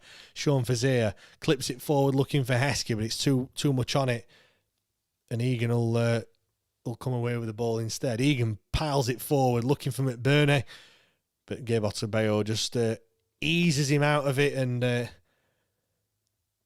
good defending there from Gabe Otegbayo. A player that like I said, he had a tough start. I must admit, there was a lot of mistakes that he made and at fault for quite a few of the goals as well, but fair play to him. He's knuckled down and he's got a lot better, and we're not talking about him as much, which for a defender is a huge positive. So fair play, Gabe. Hull looking to switch the play, but Sean Fazier will do well to control it, and Charles will play a little triangle between Iorfa and Fazier and Pierce Charles. Not too sure about that, but it worked in this instance. Thornton looks to get past a couple of the Hull men. Keeps hold of the ball. Back to Pierce Charles. Charles will play it to Otegbayo, who opens it up a little bit and gets it out wide to Adaramola, who will find Jamal Lowe. Ball into Thornton, who's knocked to the ground, but referee says it's not a foul. But Wednesday win the ball back. Adaramola on this left-hand side, crosses it in, edge of the box. What can Heskey do? It was actually Sean Fazier who had the shot, but we're hustling and harrying on this near side. Hull will get the ball away, but Wednesday will have it once again, and Otegbayo will have it on halfway, strides forward, plays it inside to Thornton. On this left for Palmer. Now Adaramola on the left. Can he get a half a yard? He cuts inside and plays it to Jamal Lowe. Wednesday enjoying a little bit of possession in this first opening 2 or 3 minutes of the second half, as Josh Windass scores for Wrexham to level it up at Bramall Lane. Ingleson clips it over, looking for Sean Fazier on this right-hand side. Oh, Miller gets a foot in and will poke the ball out for a Sheffield Wednesday throw. James says, who said Wrexham to equalise straight away and having Windass to score? Yeah, I should have had a fiver on it, shouldn't I? Edge of the box. Just not quite. We're getting into good areas, but just not quite got that cutting edge, but we've still got it. Jerry Yates will have it on this left-hand side. Finding Adaramola. Can he get a crossing? He'll cut back on his right foot. Wants to use his left.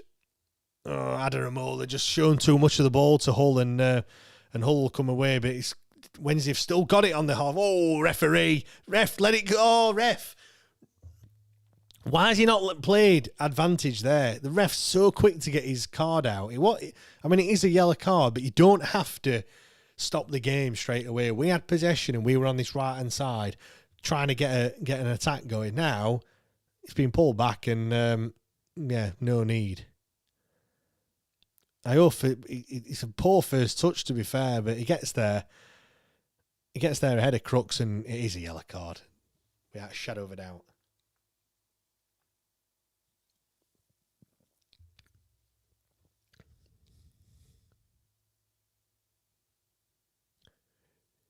Free kick for Svante Ingelsson, deep left footed. He'll just play it inside to Palmer. Palmer finds Adaramola. Adaramola goes out to the far side, and Jamal Lowe. Jamal Lowe clip it in right footed. Oh, he's looking for Jerry Yates, but the keeper will collect it fairly comfortably. I mean, would he be in offside? It was close. I think VAR would have probably given it. Spliff says, Christ, that Shea Charles goal. Guess it was a good one. Not seeing it personally, but I'll have a look in a minute.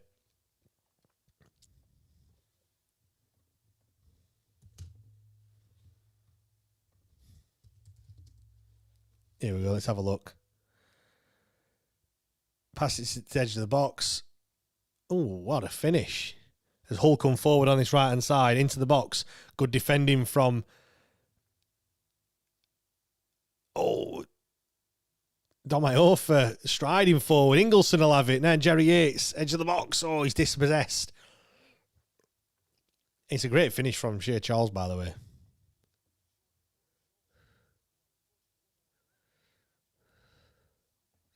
He's hit it from... Wait a second. Miller comes forward for Hull.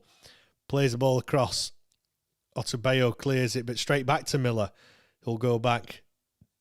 Paddy McNair has it, plays it inside. Hull have got it inside the box, looking for a cross. He gets it across.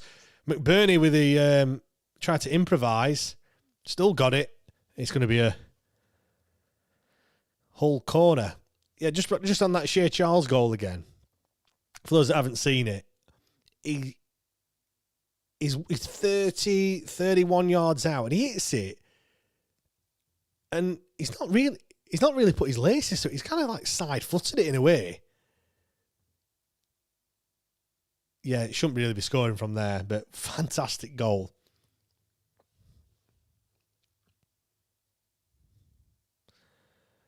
Anyway, back to the Wednesday game.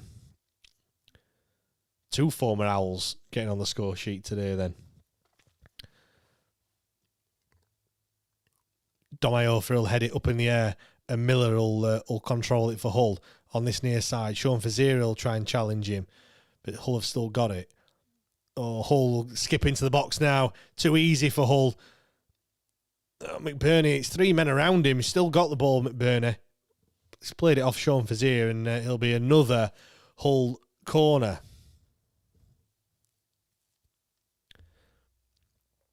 Too easy for Hull there. Just switched off a little bit with the defending, and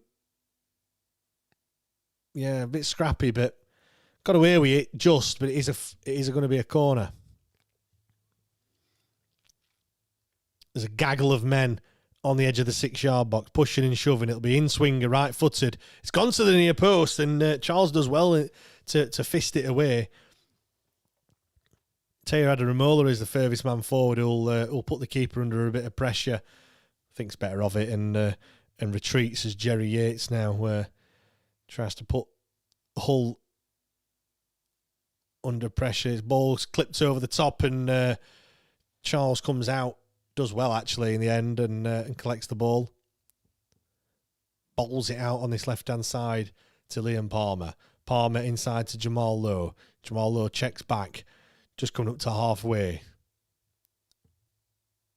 Plays it right-footed out to Iorfa. Iorfa on this right-hand side.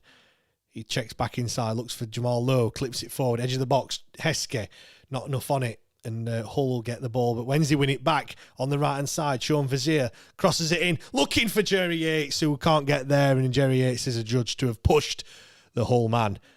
And it's going to be a free kick to Hull. Honolulu Wednesday in paradise. Honolulu Wednesday, where do you get those eyes? Honolulu Wednesday in paradise. I don't think it really was a push. But once again, you put your hands on a player and they go down, it's going to be a free kick.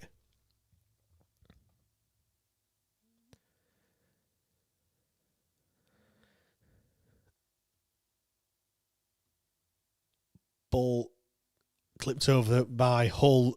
Adaramola got a fistful of the Hull shirt, but the Hull still have it.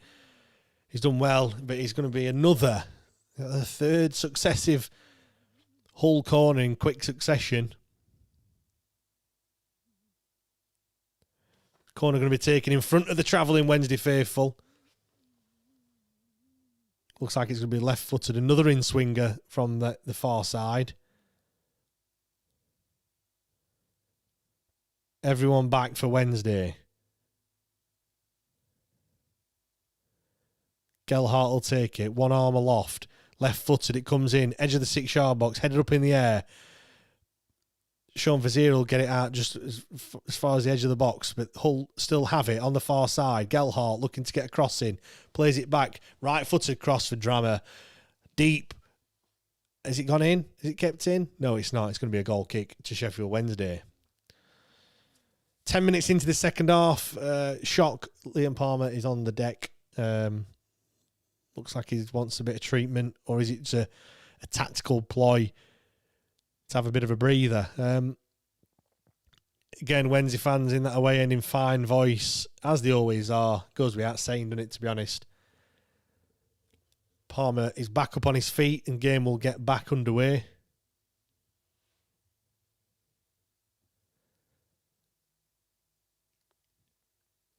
Commentators just said there's 2,000 Wednesdayites in that corner at Hull.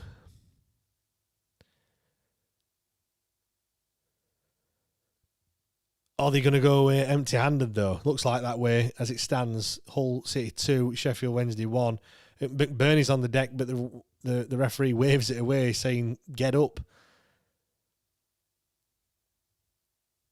Oh, dear me.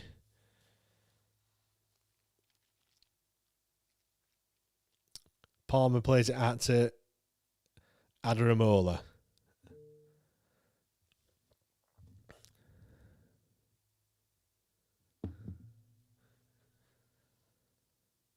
Adaramola has it on the left-hand side. Oh, he's giving the ball away. Hull come forward. McBurney cuts it back. Side-footed. 3-1. Game over.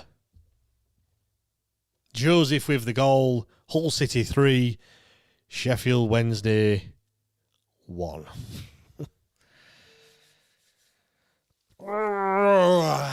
Just same old, same old. It was just too easy, that, weren't it? Gave the ball away and they just cut through us like a knife through butter. Again, I'll have to watch that back to see exactly what happened.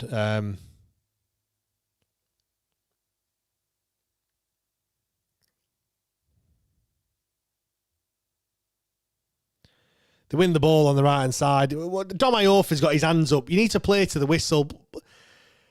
And again, when Joseph picks the ball up, there's two men around him. When the ball gets played into him, you've got Thornton and Palmer there. I think Thornton's got to be better. He's got to be stronger into the tackle.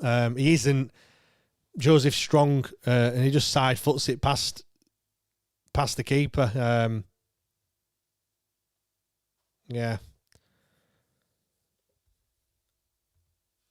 Oh dear.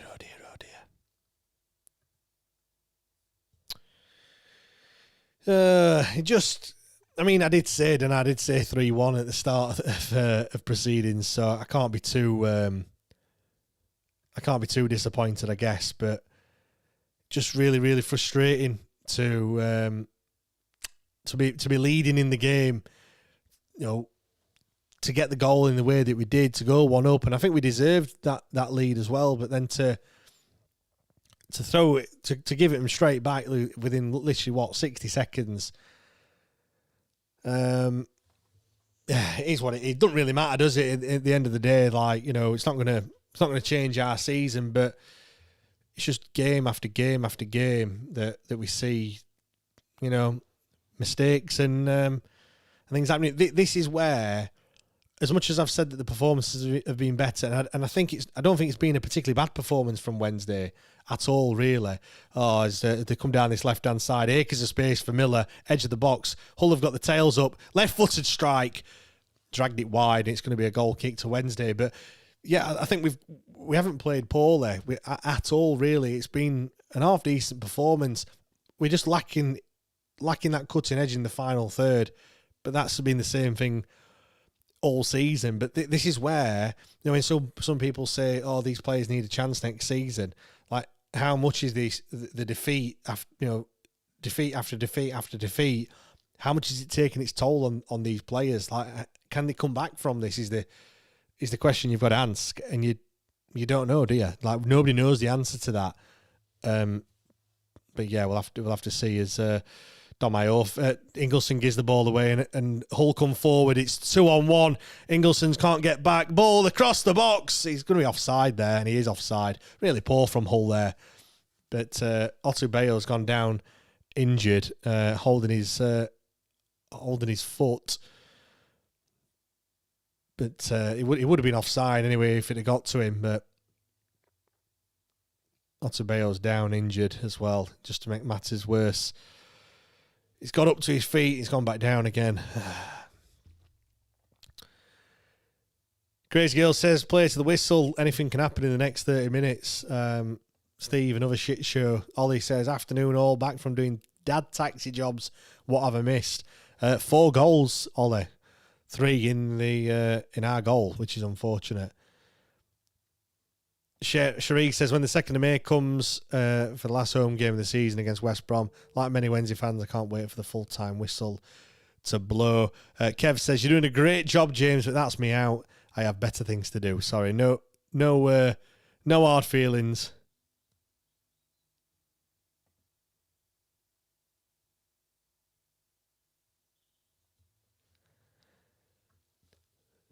Hull fans have found the voice. It's a shame that it took them to go 3-1 up to actually start singing, but the obligatory "We Saw You Crying on Wembley Way" chant is ringing around. Met with the replies of, "How do you know you weren't even there?" from the Wednesday fans. As we're going to make 2 changes. It's Jarvis Thornton that's going to come off for Charlie McNeil. And then we've got Max Lowe. He's going to come on for, just waiting for the board to come up, Teo Adaramola is going to make way for Max Lowe. Max Lowe returning from injury, of course. When was Max Lowe's last game for us? It's been a while, and it's been out for quite some time. I'm just going to have a quick look at that whilst the game gets underway. His last appearance was Ipswich away in the 3-1 defeat. Managed 66 minutes in that one. That was 20th of December, before Christmas. Some 3 months he's had out, but he's back. He'll get at least half an hour's run out in this game as we look to, 2-1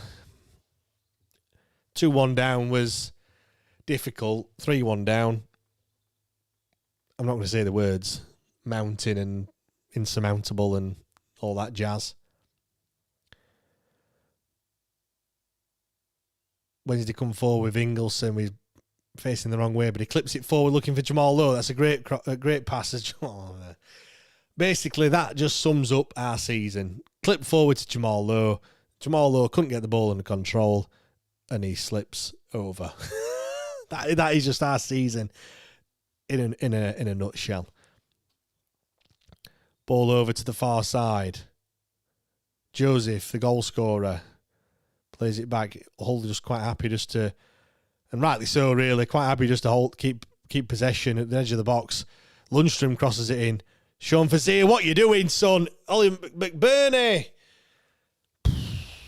Good save from Charles, but my oh my, what's Sean Fazia doing there? Just gets it all wrong.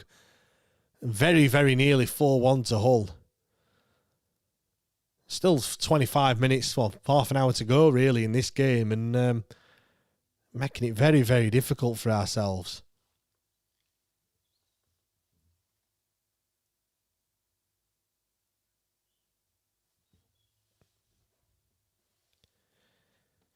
Steve says, I know he's got to stay positive, but seeing Henrik Pedersen clapping on the touchline winds me up.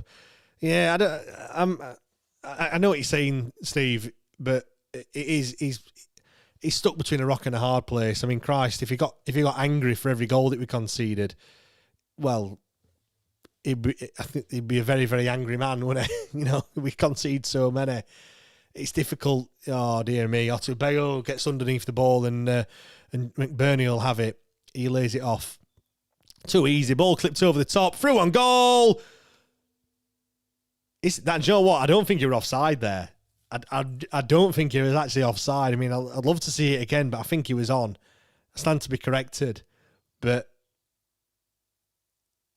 I'm just going to see it now.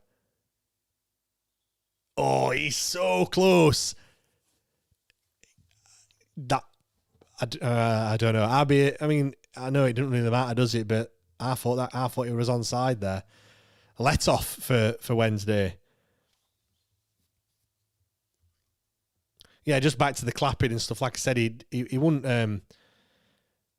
It's difficult, innit? I don't getting angry and things isn't really going to do anything, is it? As Jamal Lowe nutmegs the Hull man. Play back to Jamal Lowe, edge of the box. He just looks so tired. He looks really, really tired. It looks like he was running through treacle there. I think a few players look like that. They need this rest, don't they, on this international break. Svante Ingolson's another one that just done so much running this season, non-stop. You can see him now just jogging. Don't really want it. It plays out to Palmer on this left. He cuts inside, plays it into Ingolson. Ingolson tries to get across, but the Hull defender will put it out for Sheffield Wednesday corner, the fourth of this afternoon.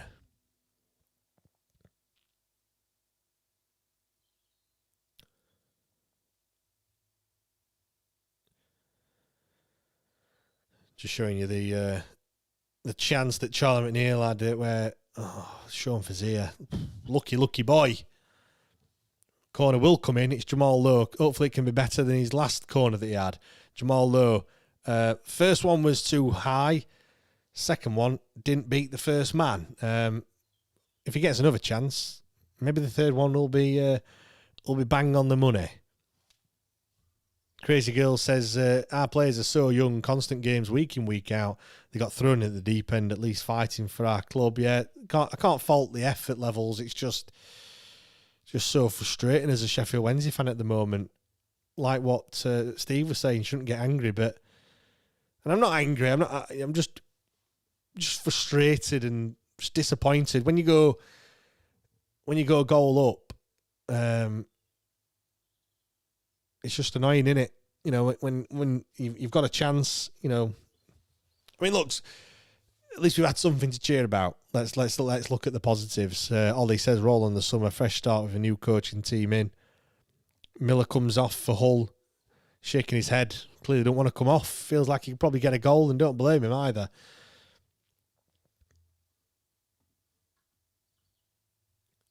It's their number 20 that's going to come on.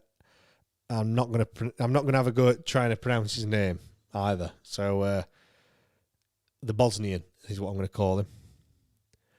Hadzimetovic. And Luis Kumas is also going to come on for the Tigers as well. Right. Charles will have it. He's going to look to play it right-footed. We'll just pass it out to Palmer on the left-hand side. Inside to Ingolson. Bit of possession. Heskey. 3 men around him, but he finds Jamal Lowe, who turns. Runs into traffic, but gets the ball forward. Charlie McNeil on this left-hand side. Max Lowe's ran in front of him. And Charlie McNeil, a really, really poor pass. I think he's got bricks attached to the bottom of his feet. Because that pass, far too much on it. Daniel says, is it beer o'clock? It is here, mate. I've got 2. I've not even broke into the second one. Wishful thinking, that one, weren't it?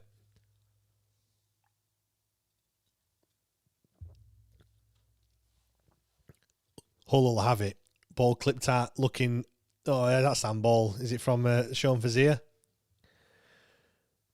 Edge of the box for Hull. Heskey gets the ball. He is dispossessed, but he's also fouled as well.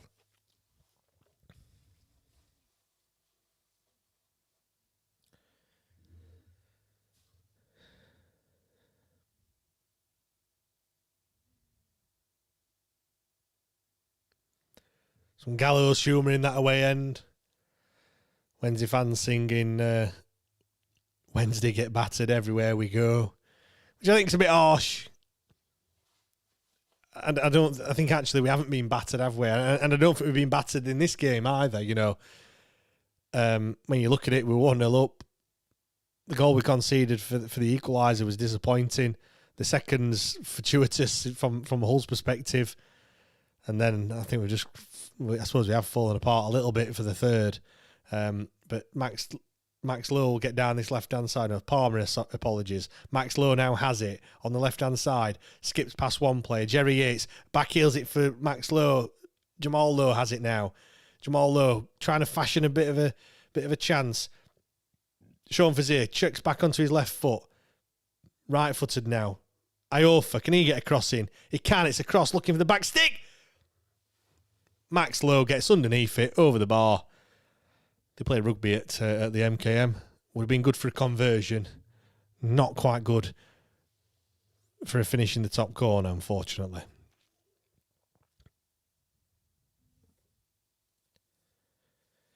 I mean, it's a tough chat. The ball just bouncing just before him. I mean, even seasoned strikers would struggle with that chance, to be honest. But we're going to have another player that's going to be coming on. It's Nathaniel Shalabar. No, it's not. It's Joel Ndala. Apologies. Joel Ndala is going to come on for the final 20 minutes or so. Daniel says he'll join in shortly with it. What beers you drinking, Daniel? Let us know. Sharif says having this international break will do the players good as they need a well-earned rest. Steve says they need a rest. I wouldn't say it was well-earned. Yeah. Sean Fazier bought that, to be fair, I think, but we'll take it. Davey says up the Tigers. It's funny that, Davey, you were quiet earlier. It's funny how you've come out of the woodwork when it's 3-1, but anyway. Joel Ndala is going to come on. He's going to replace... Who is it that's coming off? It's Jamal Lowe, the goal scorer for Wednesday today, who's going to make way.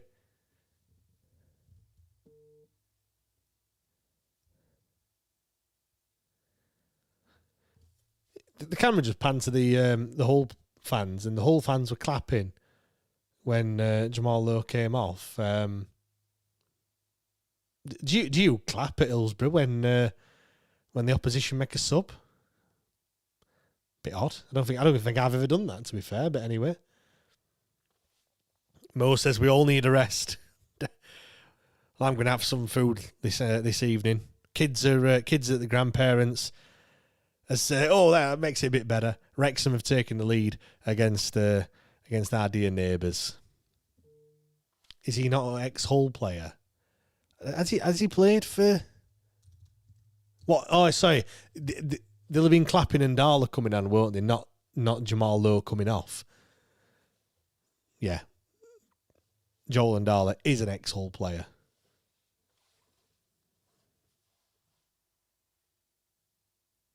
Apologies. Like I said, I thought they were just clapping Jamal Lowe. Yeah. Ndala. Yeah, I get it now. I get it. All right, calm down.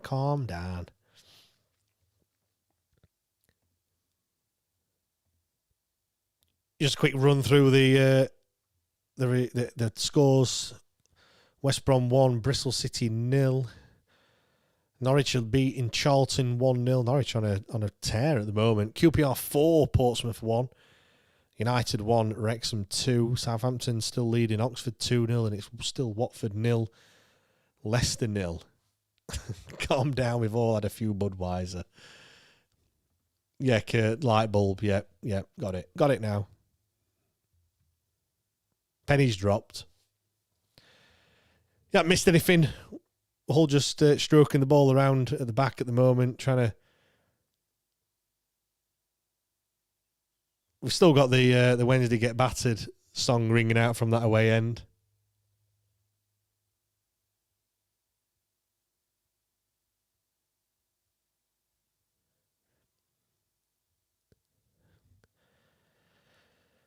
Hull, edge of the box, looking to get a cross in. Good tackle from Dom Iorfa there.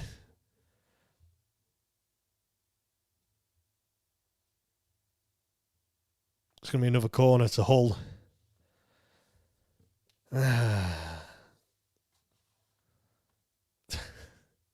Cameras gone panned over to the away fans again. In jubilant form.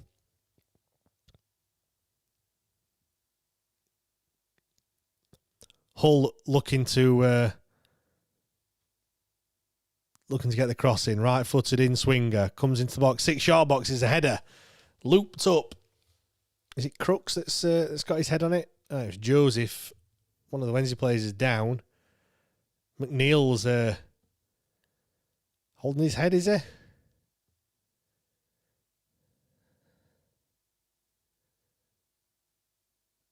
Not sure what happened there. Bit of a pushing and shoving. Ooh. McNeil's just got clattered by Semi Ajayi. McNeil's not looking, he's looking at the ball. Ajayi comes in and bang, smacks it. Total accident, nothing malicious in it, but it's one of those ones, when you're not expecting it, and it just bang, hits you straight away. Kurt says Will Granger needs to be coming on now for me. Totally agree. 15 minutes to go, probably 20 minutes when you give the added time. 100% agree. Old Geezer says he's got Wrexham, Hull, Southampton and West Brom in an acca. Just need Watford to score. Right. Charles, up to halfway. Headed forward by Heske, looking for Ndala, but he can't quite get the ball under control. Headed up to Heske. He'll nod it forward, looking for Charlie McNeil. But Hull win the ball back. The ball's gone all the way back to Liam Palmer, who can control it, but he'll play it back to Pierce. Charles in goal, who'll look to play it right-footed. And he's gone short to Heske in the end. Out to the left, and Palmer. Palmer looking for Max Lowe's playing a bit more in an advanced position this afternoon. Max Lowe cuts inside, left-footed, plays it out, looking to Sean Fazier, who controls it. Can he find a Wednesday man? He holds on to it, crosses it in, edge of the box. Oh, McNeil tried to get his head on it, but just couldn't quite get enough purchase on the ball. And Hull can come forward on the counter-attack. Palmer goes across and wins possession. Wednesday looking a little bit better here. Joel and Darla on the left-hand side. Gets up to the penalty area. Tries to work his way in, but he doesn't quite do that. And he's adjudged to have committed a foul.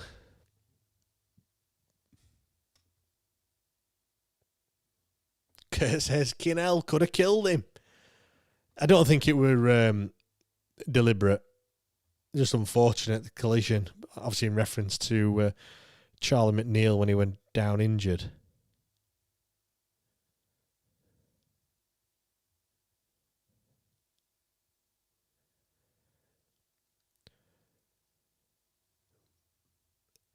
McBurney heads it forward. Ingleson will look for Palmer, but it's gone out for a Hull City throw. Hull are going to make 2 changes by the looks of things.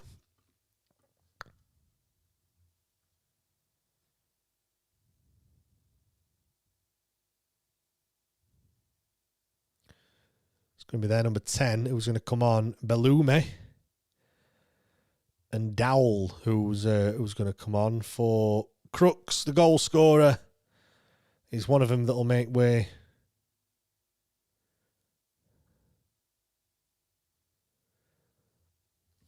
Belume scored in the game at Hillsborough. Let's not forget the 2-2 draw.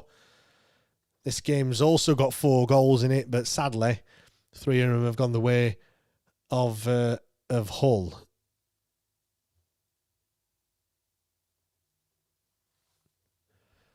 The other substitute is Joseph, another of the 3 goal scorers that's going to come off.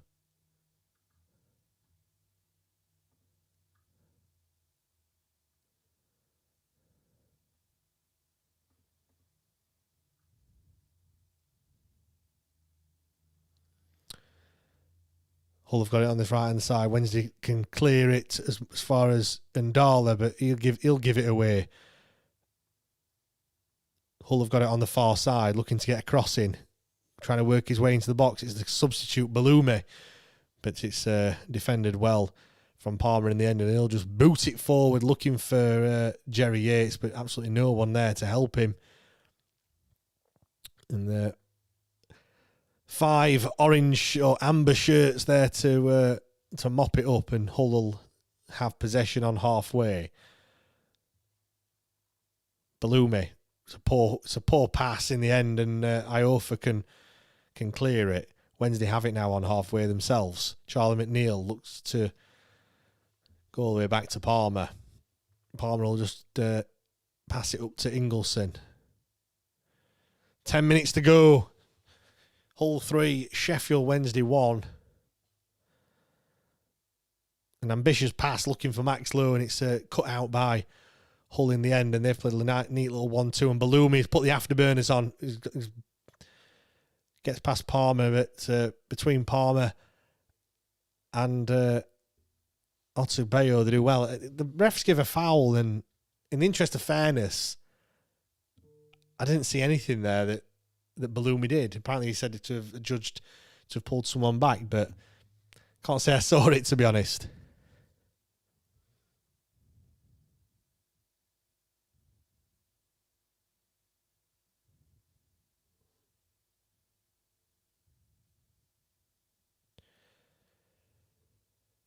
Just seen a tweet as well that Wednesday aren't singing Wednesday Get Battered. They're singing Wednesday Are Massive.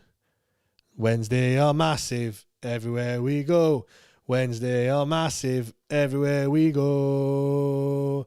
Everywhere we go. I mean, I must admit, it does sound very similar to Wednesday Get Battered. But I stand corrected, as it looks like Wednesday going to make 2 more changes. Is it that Cole McGee that's going to come on? Cole McGee and Nathaniel Shalabar look to be coming on.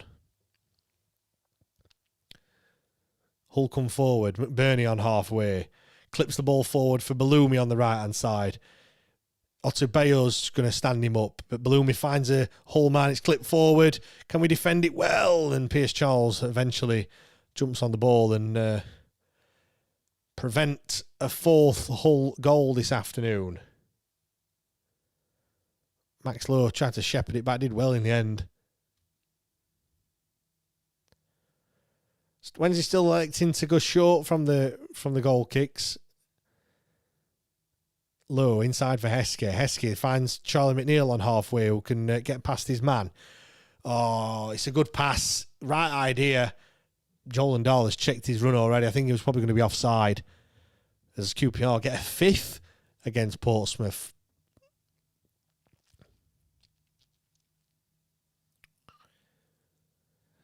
Still a good 10 minutes left in this game, and some other games are nearly finished around the grounds.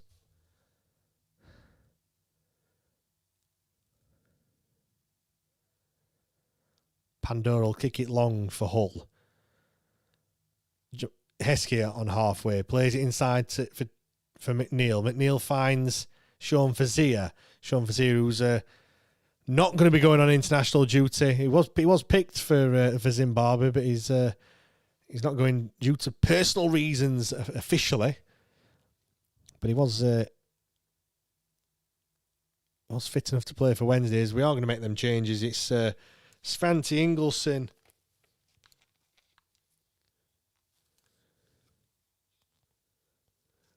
Svante Ingleson will make way for Nathaniel Shalabar. And it's Dom Iofa that's going to come off for Cole McGee. Is that all 5? QPR scored a 6th goal against Portsmouth.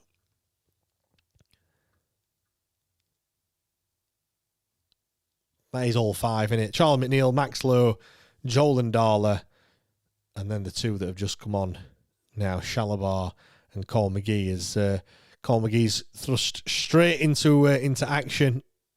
He's going to have to defend this attack from Hull, but he does well and shepherds them out.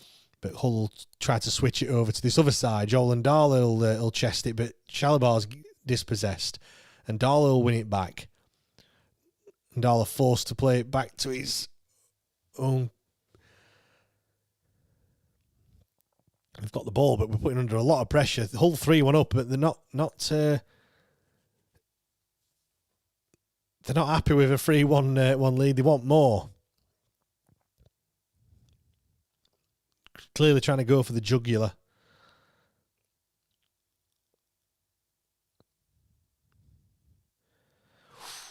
Egan nearly give it away to Charlie McNeil there, but Hull still have the ball, and it's a poor clearance from Palmer. Kumas has it on left-hand side. He's going to cross the ball in, edge of the 6-yard box, and Max Lowe will come away with it. Plays it out to Charlie McNeil on this right-hand side. Checks back on his left foot. Plays it inside to Nathaniel Shalabar, who will lay it off to Cole McGee on the left. He's got to go back to Piers Charles.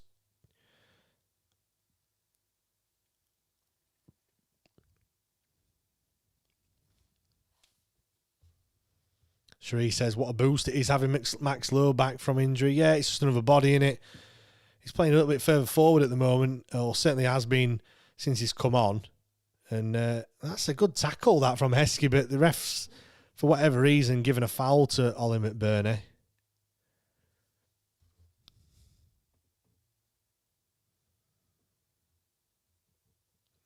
It's finished at St Mary's, Southampton 2, Oxford 0 for those interested.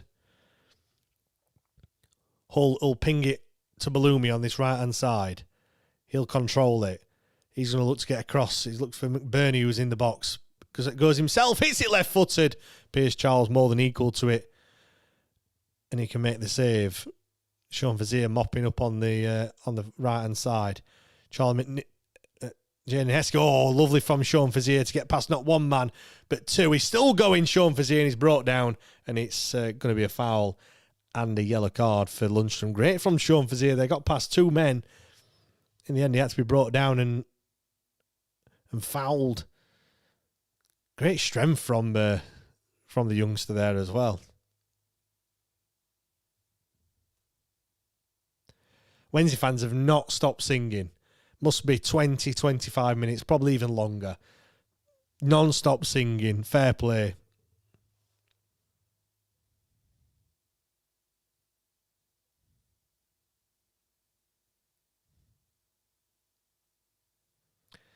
It's going to be a free kick on halfway. Palmer to take it.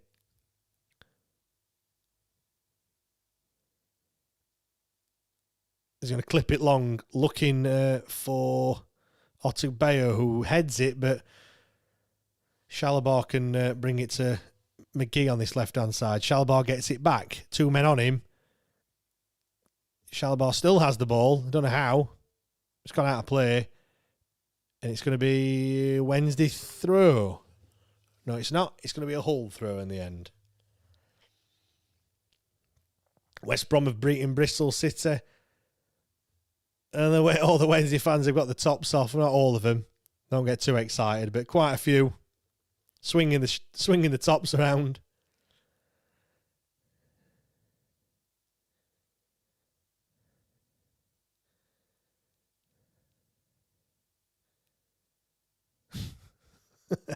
They're enjoying themselves. Why not?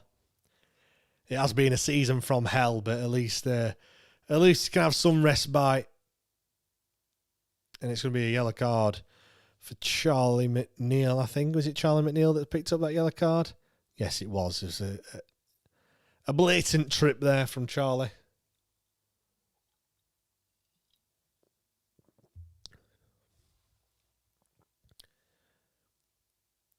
Final minute of the 90. We haven't really created anything, have we, in this second half, if we're being brutally honest. It's been all I wouldn't say it's been all Hull. They've had more of the possession, but they haven't really done a great deal with it. The second half's been fairly poor, I think. Obviously, yes, they've had the goal to effectively kill the game off, but just looking now, we've had 2 shots, not on target in the second half. We just looked. Jerry Yates has hardly touched the ball. Jamal Lowe just looked tired, really slow. Obviously, I know he's come off now. And none of the subs have really changed it. I know people keep complaining about substitutes and things, but I know he doesn't make many. He's made 5 today. Not one substitute has worked. Charlie McNeil's come on. He's done absolutely nothing. And I know we're 3-1 down when he's made the vast majority of these subs. All right, Max Lowe's looked okay when he's come on, but Joel and Darla, another one. He's hardly touched the ball. Like, look at him now. He stood behind Charlie McNeil. What's he doing there? Like, get into some space. Yeah, it's a difficult one. A very, very difficult one. Heskey plays it inside to Shalabar on halfway. It's a bit of a hospital pass to Palmer. I think stood on his foot. Max Lowe has it on the left. Inside to Heskey. Heskey clips it forward, looking for Max Lowe. He's never going to get to its intended target, and the Hull defender just nods it away, and Hull will have possession all the way back to the goalkeeper. He'll lift it forward by Pando. Ollie McBurn is chucked himself to the ground, and the referee says that Gabe Otabayo had committed a foul. Kurt says Matt will have no voice for tomorrow, some away, and yeah, I'm going to have to do even more talking tomorrow, maybe. We'll see.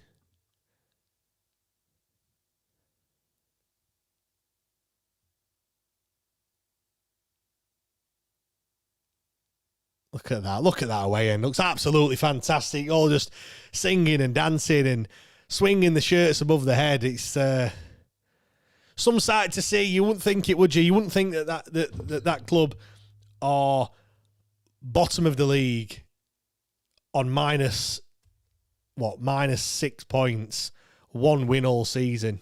You wouldn't think it, would you, at all? But a credit to the club. Sheree says our fans are fantastic. They've been singing "We Are Massive" everywhere we go through the whole second half. Ball comes across from Sean Fazia straight into the arms of Pandur. 4 minutes of added time to play. We are in 2.5 minutes of said 4 minutes.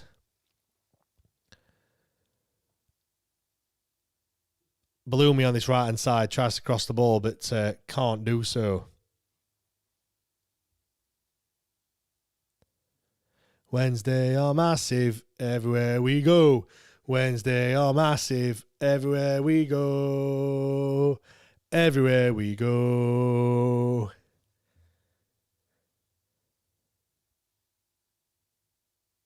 Hull are just enjoying a little bit of possession here just to see the game out as Heskey closes a man down.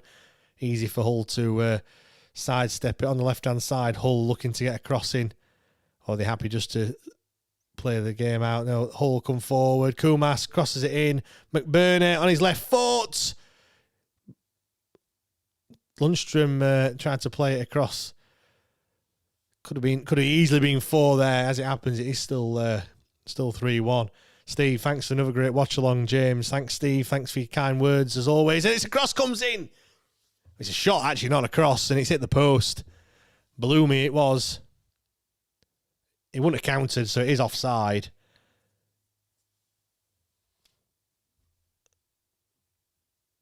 Mo, great stuff as usual. Thank you very much. Thanks for the kind words. It's been tough this season, but you know what? I've enjoyed it. I'm going to watch the match anyway, so I might as well come on and give some level of entertainment and share everything with yourself. So thank you to everyone for getting involved as always. All Geezer says, thanks for spoiling the weekend again, James. Great show as always. As the ball goes up to halfway, the referee blows his whistle, and that is that. It's Hull City 3, Sheffield Wednesday 1. Another defeat, another game that we haven't won. 33 games now since our last win. We are still sat on -6, but there's 7 games to go in the season. Only 7 more 90 minutes to endure before this absolute nightmare of a season is over. We've got a rest next week. There's no football. Well, there is internationals. Next year, we will be playing like kind of next week in the international breaks. Well, maybe or maybe not, because we have got quite a few players that are actually on international duty in the end. But no, it's finished. It's finished. Hull City 3, Sheffield Wednesday 1. I'm just going to do a quick. Let me just change the clock to full time, because it is full time, of course. 3-1. It has ended. It should finish. It should end straight away, but I don't know why it doesn't do that. So Cherie says, despite the score, thanks for another great watch along. Thank you very much. What an away end. We have absolutely fantastic fans. I think that was gonna say, Steve, really good watch along despite the result. Thank you very much. If people are first time listeners, where the hell have you been? But make sure you subscribe as well. We're nearly at 5,000. Look, where is it? There. 4,870 subscribers, nearly at that 5,000 mark. But no, I'm just going to let me just change the screen to let's just have the stats up on that side. Let me just change the. Let's have a look. Reaction. Hull 3. 1 Wednesday.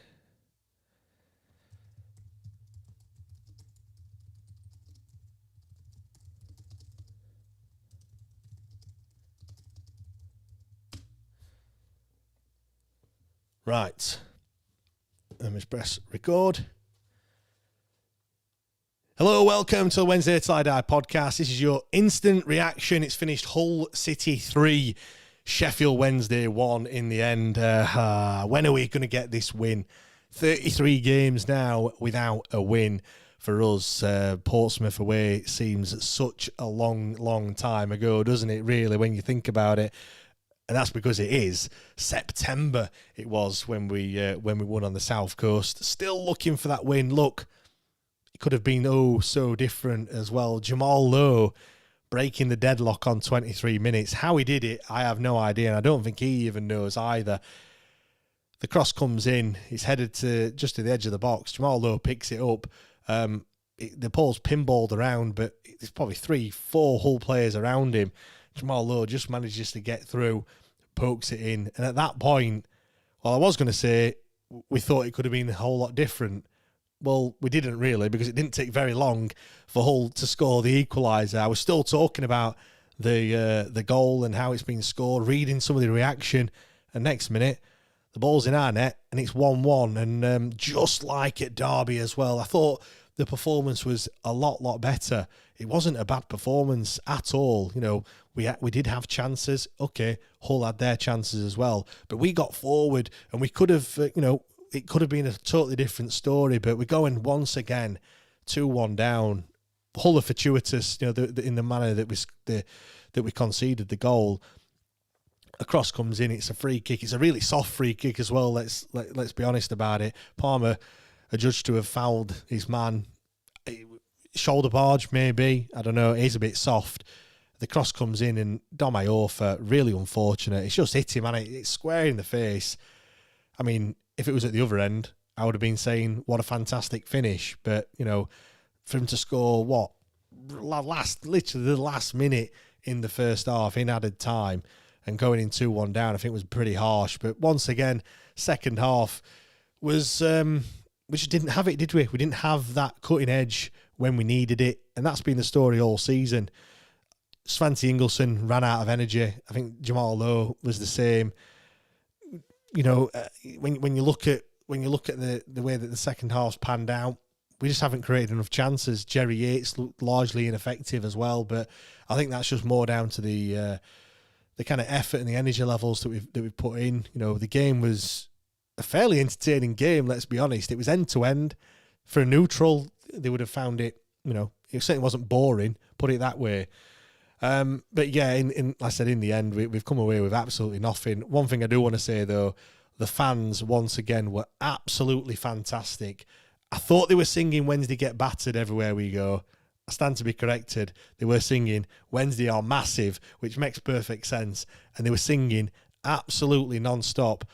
I've got to say half an hour. It was probably longer. It was probably more, it probably was about half an hour when they made it 3-1.